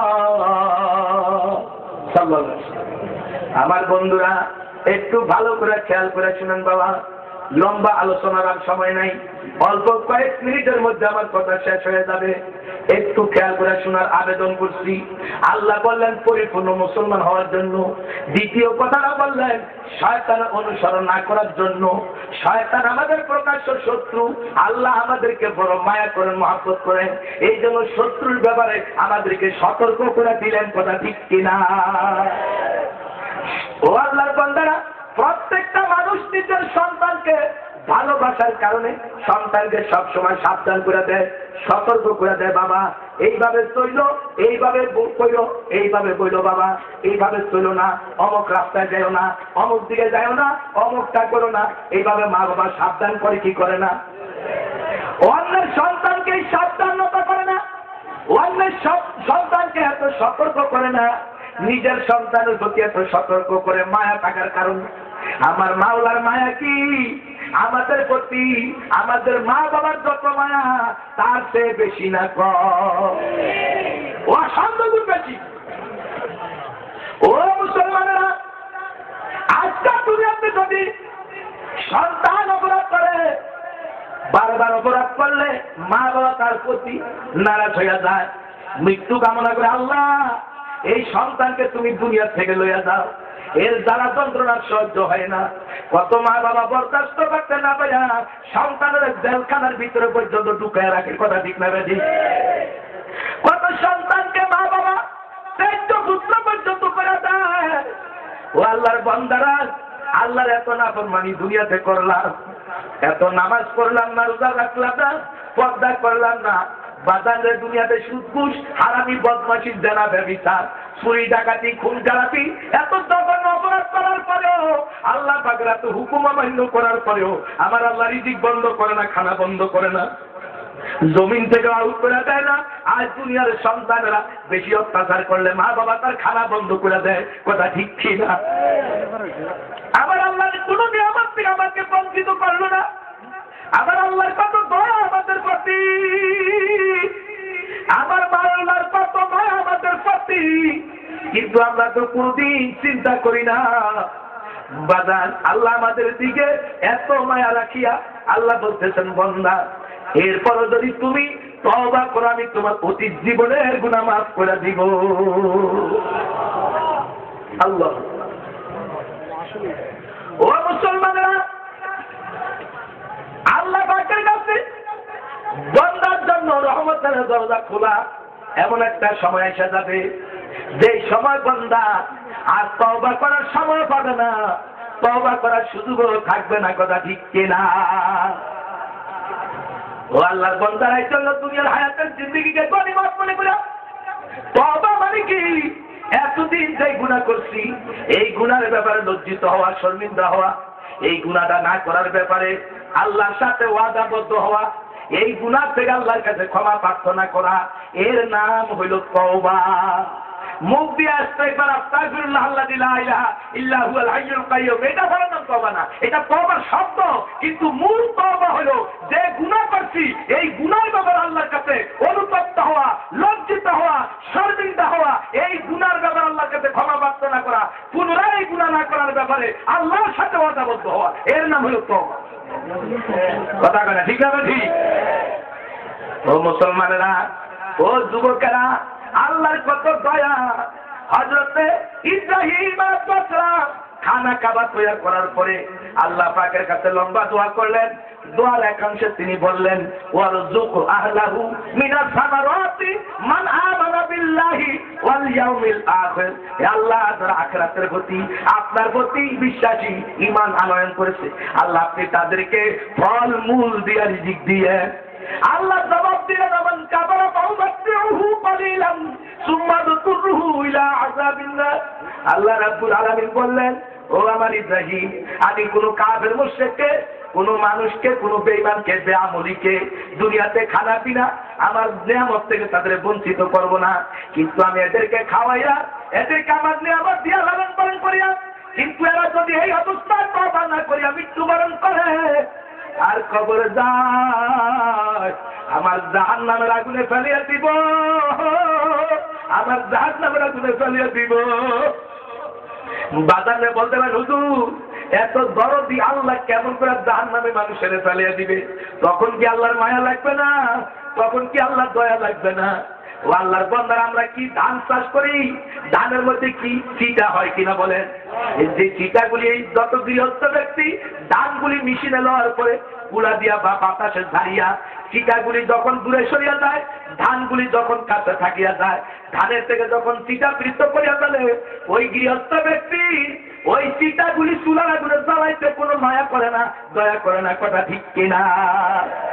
যে মানুষগুলি দুনিয়াতে চিটা, যে মানুষের মধ্যে ঈমান নাই আর আমল নাই, এই মানুষগুলিও চিটা। কথা ঠিক না? ঠিক। যে মানুষগুলির মধ্যে বাঁচান ঈমান আর আমল নাই, এই মানুষগুলিও চিটা। আর এই চিটা মানুষগুলিকে আমার মাওলা কিয়ামতের দিন একটা ধারা দিবে, ওয়ামতাজুল ইয়াউমা আইয়ুহাল মুজরিমুন, ওয়ামতাজুল ইয়াউমা আইয়ুহাল মুজরিমুন বলিয়া আল্লাহ বলেন, নাফরমানেরা, আমার নেককার বান্দাদের থেকে পৃথক হয়ে যাও, আমার নেককার বান্দাদের থেকে পৃথক হয়ে যাও। বাজার নাফরমানদেরকে আল্লাহ নির্দেশ তখন তারা অমান্য করার কোনো সুযোগ থাকবে না, না মানিয়া পারবে না। আরে নামাজীদের থেকে, রোজাদারদের থেকে, পাঠানশীলদের থেকে, জাকিরদের থেকে, আল্লাহ প্রেমিক, নবী প্রেমিকদের থেকে ওই নাফরমান গুনাহগারদেরকে পৃথক করা হবে। পৃথক করার ফলে আমার মাওলা জাহান্নামের আগুনে ফেলে দিবে। বাবারে, আখিরাতে হাশরের ময়দানের জায়গা দুইটা, একটা জায়গা আল্লাহ পাকের আরশের নিচে, আরেকটা জায়গা সূর্যের নিচে। আরে আল্লাহর হাবিব ফরমান, 7 শ্রেণীর মানুষ কিয়ামতের ময়দানে আরশের নিচে জায়গা পাবে। যারা আল্লাহর আরশের নিচে জায়গা পাবে, তাদের চিন্তা থাকবে না, ভয় থাকবে না, পেরেশানি থাকবে না, মুসিবত থাকবে না। আর হাশরের ময়দানে 50,000 বছর সময় তাদের কাছে আধা দিন বা 2-1 ঘন্টা সময় মনে হবে, কারো কাছে আসর থেকে মাগরিব পর্যন্ত যতটুকু সময়, এতটুকু সময় মনে হবে। আর যারা সূর্যের নিচে পড়বে, তাদের কাছে 50,000 বছর 50 কোটি বছরের মতো মনে হবে। আল্লাহর বান্দারা, কষ্টের সময় কিন্তু সহজে ফুরায় না। যেই বাড়িতে কোনদিন কোন রাত্রে যদি বিপদ ঘটে, দেখা যায় ওই বাড়িতে ওই রাত্রটা কয়েকদিনের মতো লম্বা মনে হয়। কথা ঠিক কিনা? আহারে, কিয়ামতের দিন নাফরমানরা সূর্যের নিচে পড়িয়া যাবে। আজকাল সূর্যের দূরত্ব বৈজ্ঞানিকরা বলে 9 কোটি 30 লক্ষ মাইল উপরে সূর্য বাজা। সূর্যের মুখগুলি উপরের দিকে দেওয়া, উল্টা পিঠটা জমিনের দিকে দেওয়া। 70,000 ফেরেশতা 24 ঘন্টা বরফ ছিটায় যাবে ঠান্ডা রাখার জন্য। জমিনে আলো পানি আছে, বাতাস আছে, মাটি আছে, গাছপালা ছায়া আছে। এরপরে সূর্যের তাপ, গরমের মৌসুম আমরা রাস্তায় দাঁড়াইতে পারি না। কথা ঠিক না? ঠিক। আর কিয়ামতের দিন সূর্যটা মাথার উপর আসিয়া যাবে, সূর্যের মুখ নিচের দিকে ঘুরে আসবে, উল্টা পিঠটা উপরের দিকে চলে যাবে। 70,000 ফেরেশতার বরফ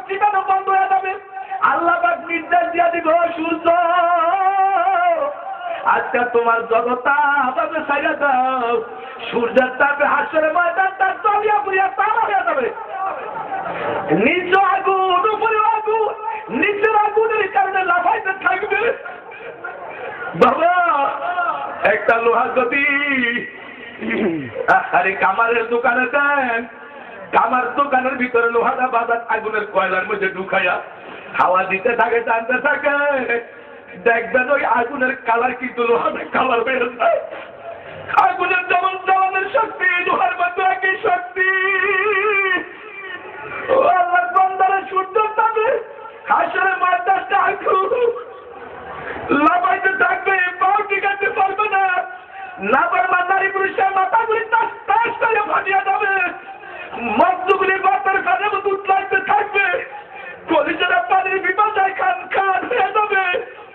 এই মদ্যগুলি মুখের মধ্যে পানির বিপাশায় ঢুকাইতে থাকবে, জিব্বারা সব গলিয়া পাতে নারী বুড়িগুলি গলিয়া পায়খানা রাস্তা দিয়ে বাইর হয়ে যাবে, কিন্তু বাজান মরবেও না, বাঁচবেও না। আল্লাহ বলে লা ইয়ামুতু ফিহা ওয়ালা ইয়াহইয়া, কিন্তু এত কষ্ট পাবে বাবা, মরবেও না, বাঁচবেও না। এই জন্য পায়ে ধরিয়া বলি, ও যুবক বাবারা, মৃত্যু তো তোমার আমার সবার জন্য অবধারিত, কিন্তু বাবা মৌতের আগে আল্লাহ বলতে মুসলমান না হয়ে বলো না, মুসলমান হয়ে বড় নির্দেশ দিলাম। মুসলমানি আল্লাহর কাছে বড় দামি জিনিস। বাজার মুসলমানি পালন করতে হলে দুনিয়াতে বহু ত্যাগ স্বীকার করতে হবে, বহু কষ্ট স্বীকার করতে হবে বাবা। যদি দুনিয়াতে কষ্ট স্বীকার করতে পারি, ত্যাগ স্বীকার করতে পারি, কবরে যে কান্দা লাগবে না, হাসরের ময়দানে কান্দা লাগবে না, ফুলসরাতে যে কান্দা লাগবে না।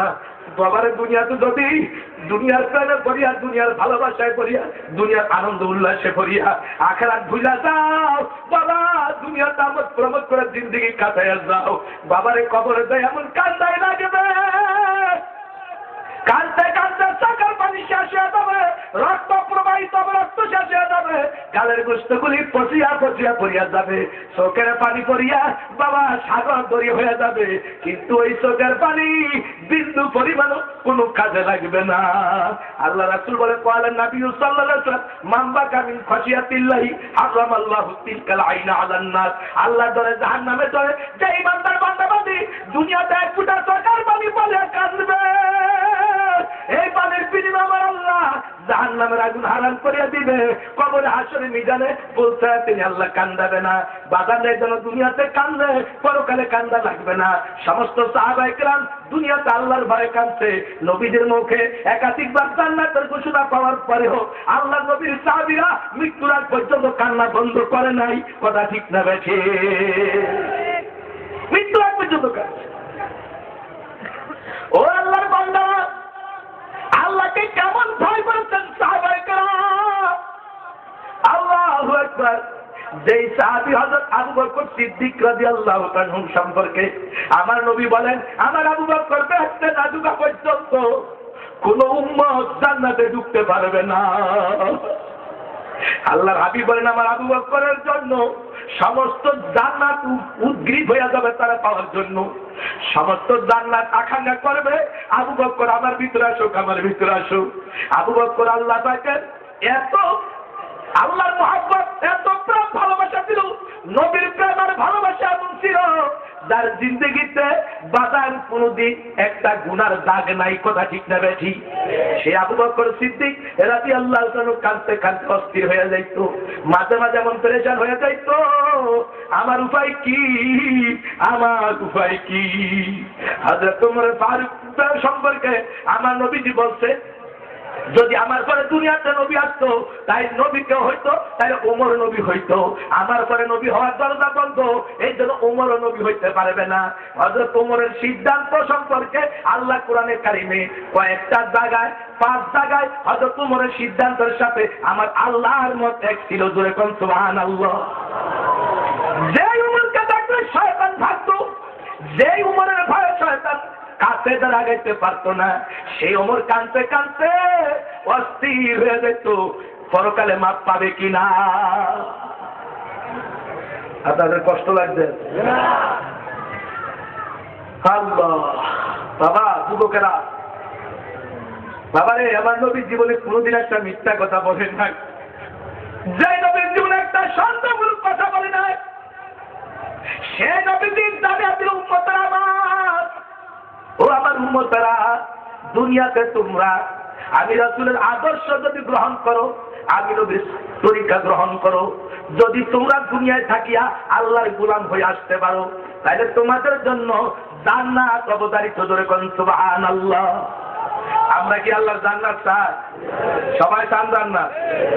বদল চাইলেই তো হবে না, জান্নাতের কামাই তো করার জায়গা দুনিয়া, আর দুনিয়া মাদ্রাতুল আখিরা।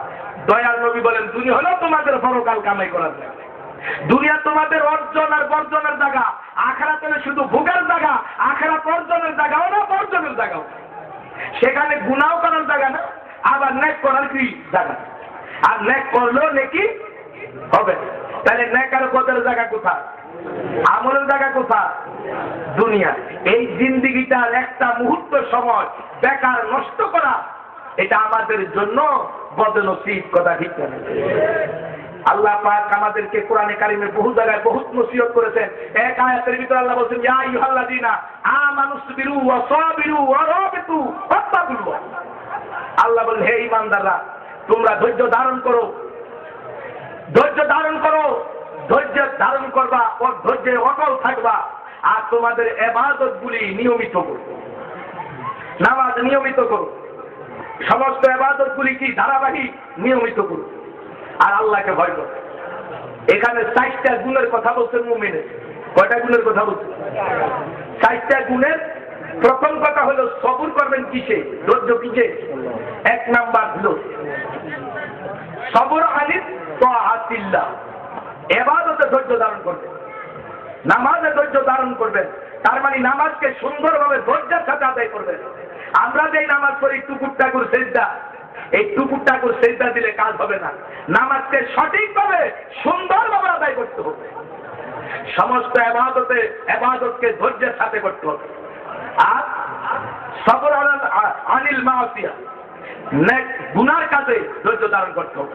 পাপের কাজ সামনে আসছে, আমি পাপের কাজটা করব না, কার ভয়ে? এখানে আমার ধৈর্য ধারণ করতে হবে। বুঝেননি আপনারা? আমি দেখতেছি এই মুহূর্তে আমি অবৈধভাবে লক্ষ লক্ষ টাকা কামাই করার সুযোগ আছে, কিন্তু আমি এই ক্ষেত্রে ধৈর্য ধারণ করে আমি অবৈধ কামাই করব না। আমি এই কামাই করে কার জন্য রেখে দেবো? কি বলেন? কথা ঠিক না? আমি ভোগ করতে পারবো এমন কোনো গ্যারান্টি আছে? কত মানুষ বিদেশে যায়, কত আশা দেশে আইসা বেশ ভালো আনন্দের সাথে দিন যাপন করবে। এই জন্য যত বিদেশিরা বিদেশে থাকে, দেখা যায় সেখানে সে সরকারি বা কোম্পানির চাকরি করলে 8 ঘন্টা ডিউটি করে মাসে যত টাকাই বেতন পাক, এরপর আবার ওভারটাইম করে। তার মানে ডাবল ইনকাম করে। এই দেশটা তো আর সবসময়ের জন্য না, 5-10 বছর পরে তো চলে যাব। কাজে এখন আমার কামাই যত বেশি করতে পারি ততই লাভ। এই জন্য সব বিদেশিরা বিদেশে যায় শুধু কামাইয়ের চিন্তা করে। কথা ঠিক না বেশি? এখন আপনারা বলেন, এটা আপনাদের জন্য দেশ না বিদেশ? কথা বলে সবাই তো বলেন এটা কি বিদেশ? সারা দুনিয়ার মুসলমানের জন্য এটা কি? আরো ধরে বলেন এটা কি? বিদেশ। বিদেশ কি আপনাদের কামাই জায়গা না? ওই কামাই জায়গা আল্লাহর ফরজ হুকুমের পরও তো ওভার টাইম করবে। যারা এই কথা বুঝে তারা ওভার টাইম করে রাত্রে তাহাজ্জুদের নামাজ পড়ে, তারা ওভার টাইম করে ইশরাক করে, তারা ওভার টাইম করে আউয়াবিন করে, তারা ওভার টাইম করে জিকির আজকার করে, তারা ওভার টাইম করে আল্লাহর কোরআন তেলাওয়াত করে, তারা ওভার টাইম করে সবাই আল্লাহর জিকির করে। কথা ঠিক না বাজি? যত ওভার টাইম করবেন ততই তো আপনার কামাই বেশি হইল, যত আপনার ইনকাম বেশি হলো ততই তো পরকালে আপনার কাজে লাগবে। কথা ঠিক না বেশি? আর আল্লাহ দেওয়ার জবানটা যত আকাশে কুকাজে ব্যবহার করে গিবত শেখাচ্ছে। এখন এমন অবস্থা হয়েছে মসজিদে ঢুকলো পর্যন্ত গিবত থেকে গিবত থেকে বাঁচতে পারে, সেখানেও গিবত থেকে অমুকের সময় সেই কি কথা ঠিক না বেশি? অথচ হাদিসের মধ্যে আছে আল্লাহ রাসূল বলেছেন, আল গিবাতু আশাদ্দু মিনাল জিনা, গিবত হলো জিনার চেয়ে শক্ত গুনাহ। এখন গিবত হয়ে গেছে ঘি আর ভাত।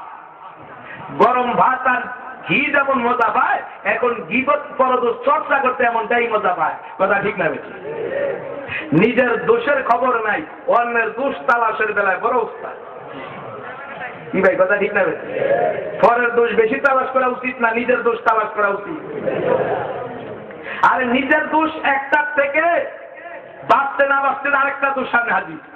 কি কথা ঠিক না? আরেকজনের দোষ বলার সময় কই? সাহাবায়ে কেরামের চরিত্র কি জানেন? আবু বকর সিদ্দিক একদিন তার জিহ্বার মধ্যে বেত দিয়ে আঘাত করে, বেত দিয়ে। ও জিহ্বা, তুই তো খাইবি, তোর কারণে কথাবার্তা উল্টা পাল্টা হয়ে যায়। আর আমরা জিহ্বারে সাবধান করি না। আল্লাহ রাসূল বলেন, মাইয়াদ মাল্লি ওমা বাইনা লিহিয়াহি ওমা বাইনা রিজলাহি আদমাল্লাহুল জান্নাহ। নবীজি বলে, জিহ্বা দুই ঠোঁটের মাঝখান আর দুই রানের সিবা লজ্জার স্থান, এই দুই জিনিসের জামানত যে আমি রাসূলুল্লাহকে দিতে পারে, আমি তার বেহেশতের জান্নাত রাখতে পারি। এই জিহ্বা দিয়া কথা কুকথা বলার থেকে বিরত রাখতে হবে। দুই রানের সিবা লজ্জার স্থান, তার মানে সতীত্ব রক্ষা করতে হবে, চরিত্র নষ্ট করা যাবে না। আজ বেপরদা বেহায়াপনার কারণে সমাজটা এখন এমন অবস্থা হয়েছে, কি বলবো, আকাশ বাতাস ভারী হয়ে গেছে। জেনা আর ব্যভিচার এখন বৃদ্ধি পেয়েছে, লজ্জা লাগে আমার কথা বলতে। মুসলমানের মেয়েরা জিন্সের প্যান্ট পরে, মুসলমানের মেয়েরা গেঞ্জি পরে, মুসলমানের মেয়েরা স্কিন পায়জামা পরে। তার মানে কি? স্কিন মানে তো চামড়া, এমন পায়জামা পরে যেটা চামড়ার সাথে মিলে যায়। এই মেয়েটার দিকে যত ছেলেরা তাকাইলে চোখের জানা হবে না? খাসের সাথে তাকাইলে চোখের জানা হবে না? যতটা নজর দিবে ততটা চোখের জানা হবে না? যতজন পুরুষের তাকাইলে সকল পুরুষের চোখের জানা যেই পরিমাণ হবে, এই ডাইলস মেয়েটার একাই সে পরিমাণ গুণ হবে। আর যে গার্ডিয়ান এই ব্যাপারে মেয়েকে শাসন করলো না, এই মেয়েকে মুসলমানি পোশাক পরাইলো না, ইসলামের উপরে রাখার চেষ্টা করলো না, সেই গুণা কি গার্ডিয়ানের উপরে পড়বে না? আজকে অনেক গার্ডিয়ান দেখি বেশ নামাজ পড়ে, কিন্তু নিজের সংসার এত বেতাল, এমনকি বিজাতি বীজ ধর্মে তার হার মানা, তার ঘরে এমন নোংরামি। খুব খুশি মেয়েটা হুজুর মাস্টার্স করে, হুজুর বিশ্ববিদ্যালয় করে। এই মেয়ের যাতায়াতের খবর নাই, এই মেয়ে কি করে না করে কোনো খবর নাই। বেশ বাবা খুব আনন্দের সাথে বুঝবা বাবা মৃত্যুর পরে খবরে গেলে। রাগ করতে আসেন। আজ আমার সমাজ ধ্বংস হয়ে গেল, জেনার বাজার এমন ভাবে বাঁচছে, আর কি বলবো। আল্লাহর ভয় যদি থাকে, আমার প্রত্যেকটা কদমে কাজে সর্বক্ষেত্রে আল্লাহর বিধান মানতে হবে। সীমা লঙ্ঘনকারীরা, ধর্মের সীমা লঙ্ঘনকারীরা, ইসলামের সীমা লঙ্ঘনকারীরা অবশ্যই অবশ্যই জালেমদের অন্তর্ভুক্ত। কাদের অন্তর্ভুক্ত? জালেমদের অন্তর্ভুক্ত। আমরা কি জালেম হইয়া কবরে যাইতে চাই না মুসলমান হয়ে যাইতে চাই? জোরে কর। তো মুসলমান হইয়া যাইতে হইলে নারীদেরকে পর্দা রাখার দায়িত্ব আমাদের আছে কিনা? নিজের মেয়েকে, নিজের স্ত্রীকে, নিজের বোনকে, নিজের মাকে পর্দা রাখার দরকার আছে কিনা? তারই প্রকার মহিলারা কিয়ামতের দিন একটা পুরুষের বিরুদ্ধে আল্লাহর কাছে মামলা দায়ের করবে। স্ত্রী বলবে, মাবুদ আমার বাবার বাড়ি থেকে স্বামীর বাড়ি আসছিলাম, স্বামীর সংসারই করছি, তার দায়িত্ব আছিল আমাকে পরিচালনা করা। আমি উল্টা পাল্টা চলতাম, আমি তার বন্ধু বান্ধবের সঙ্গে চলাফেরা করতাম, আমি এরকম বাজারে মার্কেটিং করতাম, আমি এরকম ভাবে বেপরদায় চলতাম, আমি এরকম খোলামেলা চলতাম, আমার স্বামীর কোনো শাসন আমার প্রতি ছিল না। আল্লাহ আজকে আমার স্বামীর বিচার আগে করো। এরপরে মেয়ে বলে, আল্লাহ আমার বাবার উপরে দায়িত্ব ছিল, আমার বাবার জন্মের সন্তান আমি, কিন্তু আমি যখন স্কুল কলেজ ইউনিভার্সিটিতে যাইতাম, বেপরদায় চলতাম ফিরতাম, আমি আকাশ কুকাশ করতাম, কোনদিন আমার বাবা আমার প্রতি খবরও রাখে নাই, শাসনও করে নাই। আজকে সেই মা বাবার সারা জাহান্নামে যেতাম না, আগে বিচার তাদের করে। এইভাবে বোন বলবে, আল্লাহ আমার ভাইয়ের উপরে দায়িত্ব ছিল, আমার ভাই আমাদেরকে পর্দায় রাখার চেষ্টা করে নাই। এইভাবে মা বলবে, আল্লাহ আমার স্বামী মারা যাওয়ার পরে আমার ছেলের উপরে সংসারের দায়িত্ব ছিল, কিন্তু ছেলে আমাকে পর্দায় রাখে নাই, আমাকে এরকম ভাবে কিছু বলে নাই। আল্লাহ আজকে আমার ছেলের বিচার আগে করে। কয়জনের মামলার আসামি হইলেন? তাইলে অবশ্যই আপনার আমার দায়িত্ব আছে কিনা? জোরে কোন আছে কিনা? আশ্চর্য, আজকাল মুসলমানের বিয়া শাদী কয়টার কথা বলবো, সব দিকেই বসিব। মুসলমানের বিয়া শাদীগুলি দেখলে মনে হয় না এগুলি মুসলমানের বিয়া শাদী, হিন্দু বিজাতির অনুষ্ঠান তো হার মানায়, কথা ঠিক না বেশি? আল্লাহ রাসূল বলেন, যেই বিয়ের ভিতরে কম খরচ হয় এবং অবান্তর খরচ হয় না, অপ্রয়োজনীয় খরচ করে না, ওই বিয়ের ভিতরে আল্লাহর রহমত। কি কথা ঠিক না বেশি? আর যে বিয়ের ভিতরে এখন দেখেন একটা বিয়ের অনুষ্ঠানে আরে কয় এলাকার কত গরিব মানুষ দিনকে দিন না খায়া থাকে, একটু খাবার পায় না, ভালো খানা পায় না, আর মাসেও গোস্ত জোগাড় করতে পারে না, মাছ জোগাড় করতে পারে না, এরকম আছে না? কাপড় নাই, কত কষ্টে আছে। আর সে এক সপ্তাহ আগে গেট সাজাইয়া, একটা না একাধিক গেট সাজাইয়া কত কিছু করে লক্ষ লক্ষ টাকা ব্যয় করে অপ্রয়োজনীয় ব্যয়, কথা ঠিক না? বাবা, তুমি মুসলমান হইয়া যদি এই অনার্থক ব্যয় করো, জায়গা দেখো তুমি শয়তানের ভাই। আল্লাহ রাসূল বলতে তুমি শয়তানের ভাই, শয়তানের জায়গা যেখানে তোমার জায়গাও সেখানে। রাগ করতে আছে এরকম জাঁকজমক করে যদি না করি, আমি একদম পয়সাওয়ালা মানুষ, আমি যদি এরকম 5-7টা গেট না করি, 1-1.5 মাইল দূরে থেকে যদি একটা এরকম কিছু না দেখাই, তো মানুষ আমার মূল্যায়ন করব। কি কথা ঠিক না বেশি? তো তোমার যে চিন্তাধারা, এটা শয়তানের চিন্তাধারা। তোমার চিন্তা চেতনা শয়তানের সাথে একমত। তোমার চিন্তাধারা নবীর মতের সঙ্গে একমত না। যার মত নবীর মতের সঙ্গে একমত সে নবীর উম্মত, যার মত নবীর মতের সঙ্গে দ্বিমত সে শয়তানের উম্মত। কথা কেন ঠিক না বেশি? আমরা নবীর মতের সঙ্গে একমত হতে রাজি। একমত হইলে তো আজকের থেকে ইনশাল্লাহ একটা একটা করে ওয়াদা আমার সাথে দেওয়া লাগে, জীবনে ইচ্ছা করে আর ফরজ নামাজ ছাড়বে না, রাজি আছে সবাই? কে কে নামাজ পড়বেন না আজকের থেকে হাত তোলেন তো। তার মানে সবাই নামাজ পড়বে। আল্লাহ রাসূল বলছেন, যার মধ্যে নামাজ নাই তার মধ্যে মুসলমানই নাই। রাসূল বলেন, মান তারাকা সালাতা মুতাআম্মিদান ফাকাদ কাফারা জিহারা, যে ইচ্ছা করে নামাজ ত্যাগ করলো সে প্রকাশ্যেই কুফরি করলো। নবীজি আরেক হাদিসের মধ্যে বলেন, আসসালাতু ইমাদুদ্দিন ওয়া মান তারাকা ফাকাদ হাদামাদ্দিন ওয়া মান আকামা ফাকাদ আকামাদ্দিন, যে নামাজ কায়েম করলো সে ইসলামের খুঁটি কায়েম করলো, যে নামাজ ছেড়ে দিল সে ইসলামের খুঁটি ভেঙে চুরমার করে দিল। বলেন, ইসলামের খুঁটি ভাঙলে ইসলামের বন্ধু না শত্রু? নামাজ ছেড়ে দেওয়া ইসলামের বন্ধু না শত্রু? ধরে কর। তাহলে আজকের থেকে জীবনে নামাজ ছাড়বেন না। নামাজের একটা ঘটনা মনে পড়লো। আব্দুল্লাহ ইবনে আবান রাদিয়াল্লাহু তাআলা বলেন, আমার আত্মীয়ের মধ্যে একটা লোক মারা যায়। মারা যাওয়ার পরে লাশটা নিয়ে আমরা কবরের কাছে গেলাম। যাওয়ার পরে দেখি কবরের ভিতরে বিড়াল আকৃতির একটা জন্তু। এটাকে আমরা তাড়াইবার দৌড়াইবার বহু চেষ্টা করলাম, না পেরে আমরা আরেকটা জায়গায় যে কবর করলাম, সেখানেও লাশটা নিয়ে যাওয়ার পরে দেখি দ্বিতীয় কবরের ভিতরে জন্তু। এটাকে মনে করলাম মেরে ফেলবো, মারতেও পারি না, দৌড়াইতেও পারি না, বাধ্য হয়ে আরেক জায়গায় কবর করলাম। লাশটা সেখানে নিয়ে যাওয়ার পরে দেখি তৃতীয় কবরের মধ্যে জন্তু ঢুকে পড়ছে। মনে এখন আমরা ব্যস্ত হয়ে মারতে না পেরে, দৌড়াইতে না পেরে আমরা লাশটা উপর থেকে নিচে ছেড়ে দিলাম। মাটি চাপা মাটি দিয়ে সবাই চলে গেল। একটু দূরে আমি দাঁড়িয়ে রইলাম, কিছুক্ষণ পরে দেখি কবর থেকে দাম ধুয়া উড়া শুরু হয়ে গেল। আব্দুল্লাহ ইবনে আবান বলেন, আমি সঙ্গে সঙ্গে কান্না শুরু করলাম। কাঁদতে কাঁদতে ধুয়ারা বন্ধ হয়ে আসলো, কবরের ভিতরে আওয়াজটাও বন্ধ হয়ে গেল। আমি তার স্ত্রীর কাছে তার গোপন গুনাহ জানতে গেলাম। তার স্ত্রীকে বললাম, তোমার স্বামীর কোন অপরাধ সম্পর্কে, গুনাহ সম্পর্কে তোমার জানা আছে কি? তার স্ত্রী বলে, আব্দুল্লাহ ইবনে আবান, আমার স্বামীর জীবনে আমি কোনোদিন গুনার কাজ করতে দেখি নাই। আমার স্বামীর একটা দোষ ছিল, রাত্রে শীতকালের দিনে কঠিন শীত যখন পড়তো, খুব বেশি শীত পড়তো, মাঝে মধ্যে সে আমার সাথে মিলন করলে ফরজ গোসলে একটু অবহেলা করতো। এই ফরজ গোসলে অবহেলা করার কারণে বেলা উঠলে সে গোসল করে পবিত্র হইয়া ফজরের নামাজটা কাজা করতো। তাও সবসময় না, মাঝে মধ্যে 2-1 দিন করতো।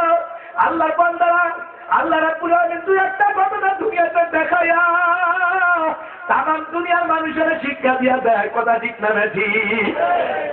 ও আল্লাহর বান্দারা, এই ফরজ নামাজ দাঁড়িয়ে পড়া ফরজ, শক্তি না থাকলে অসুস্থ হইলে বৈশা পড়তে হবে। যদি শোয়ার থেকে বসার শক্তি না থাকে শুয়া শুয়াও করতে হবে। বাজার নদীর মধ্যে নৌকা বা জাহাজ তলিয়ে গেছে, এই অবস্থায় যদি সাঁতরাইতে থাকে কেউ, এই অবস্থায় যদি নামাজ রাখির অস্ত্র হয়, কেবলা নির্ণয় করে ইশারা নামাজ আদায় করতে হবে, তবুও নামাজ ছাড়া যাবে না।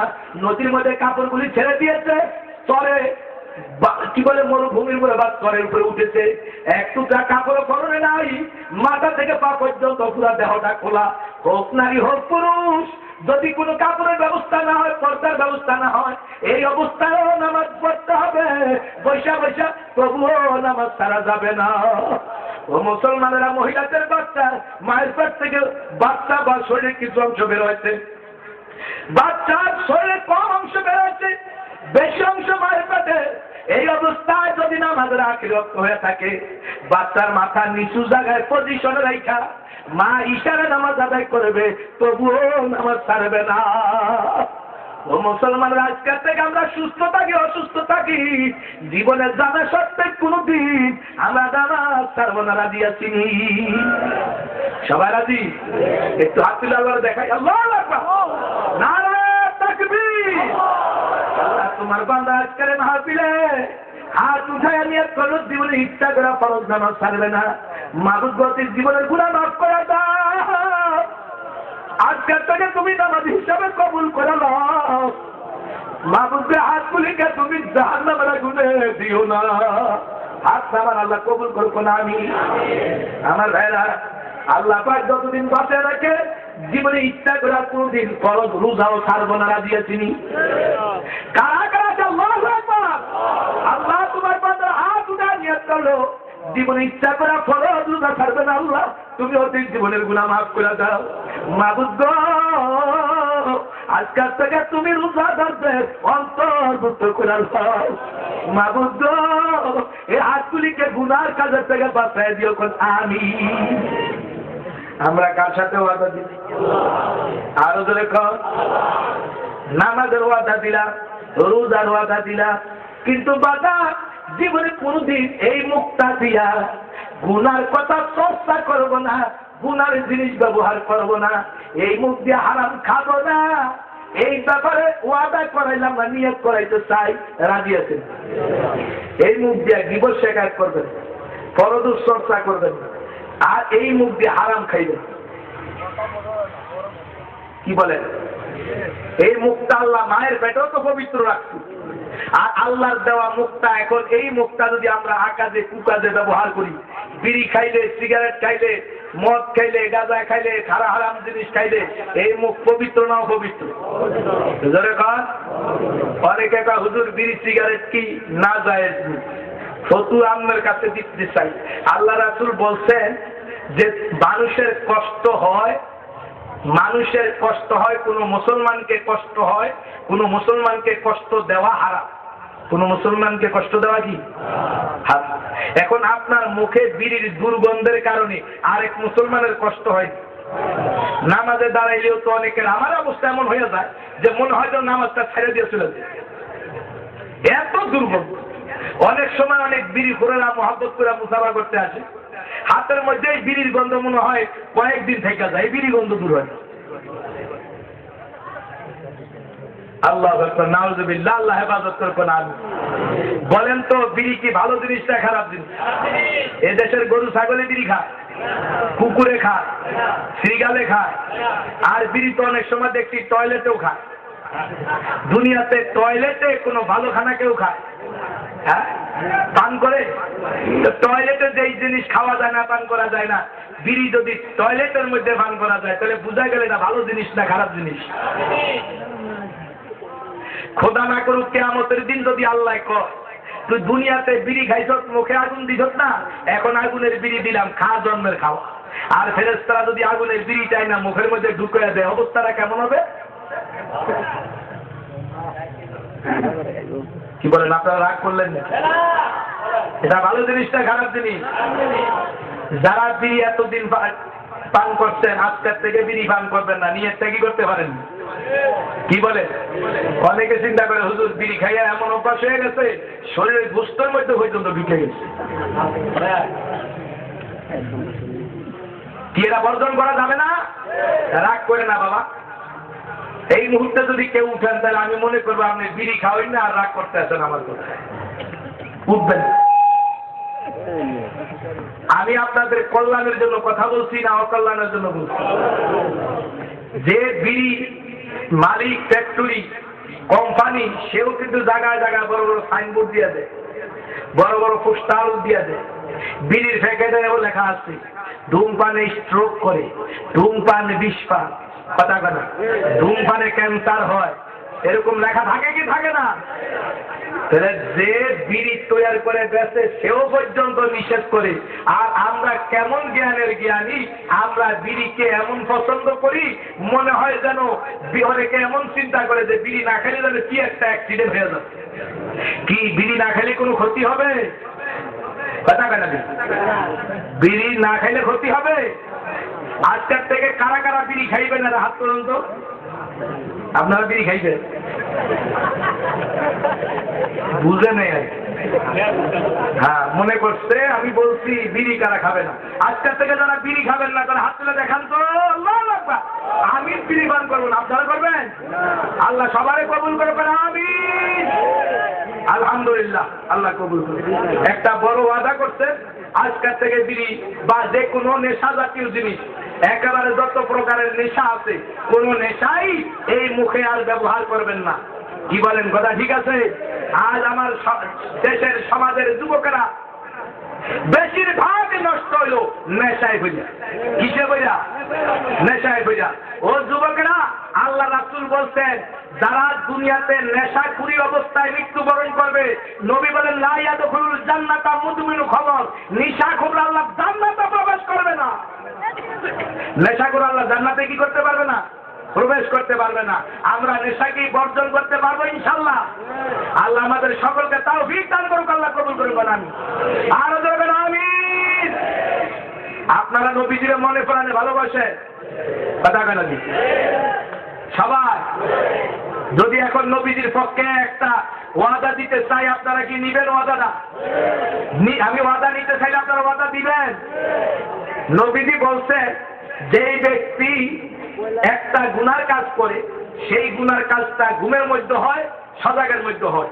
দুনিয়ার সব গুনাহ যখন করে তখন হয়, আর ঘুমাইলে তো কোনো গুনাই হয় না। কি কথা ঠিক না? কিন্তু ওই গুনাহটা ঘুমের মধ্যে হয়, সজাগের মধ্যে হয়, নামাজের মধ্যে হয়, বেনামাজের মধ্যে হয়, এমনকি খানা খাওয়া তওয়াফের মধ্যে হয়, এমনকি কোরআন তেলাওয়াতের মধ্যে হয়, এমনকি নবীজির সামনে সালাতু সালাম পেশ করার সময় পর্যন্ত গুনাহ না। বলমনি গুনাহটা কি? সেই গুনাহ হলো দাড়ি সাফার। কিসের গুনাহ? দাড়ি সাফার গুনাহ। তো দাড়ি সাফার গুনাহ, যে দাড়ি সাফে সে পাশে, যে দাড়ি সাথে সে কি পাস। আল্লাহ রাসূল বলেন তোমরা মুসরে খাটো করো, দাড়িরে লম্বা করো। কত শাওয়ারে দি আর বলো মুসরে খাটো করো, দাড়িরে লম্বা করো। যে দাড়ির মধ্যে খুর দেয় সে নবীর কলিজার মধ্যে ছুরি দেয়। যে নবী মদিনার মাটির নিচে শুয়া উম্মতের দরদি নবী কান্দে, উম্মতের মায়ায় নবী কান্দে, যে উম্মতের পাগল নবী মৃত্যুর আগেও নবী উম্মতের জন্য কাঁদছে। কাঁদছে কি কাঁদে? কথা কেন? কাঁদছে কি কাঁদে নাই? তো আপনি দাড়ির মধ্যে খুর দিয়া নবীর কলিজায় ছুরি দিতে পারে? নবীরে যদি ভালোবাসেন, দয়ার নবীরে যদি মহব্বত করেন আর আশিকে রাসূলের দাবি করেন, তো নবীর কলিজায় ছুরি দিবে?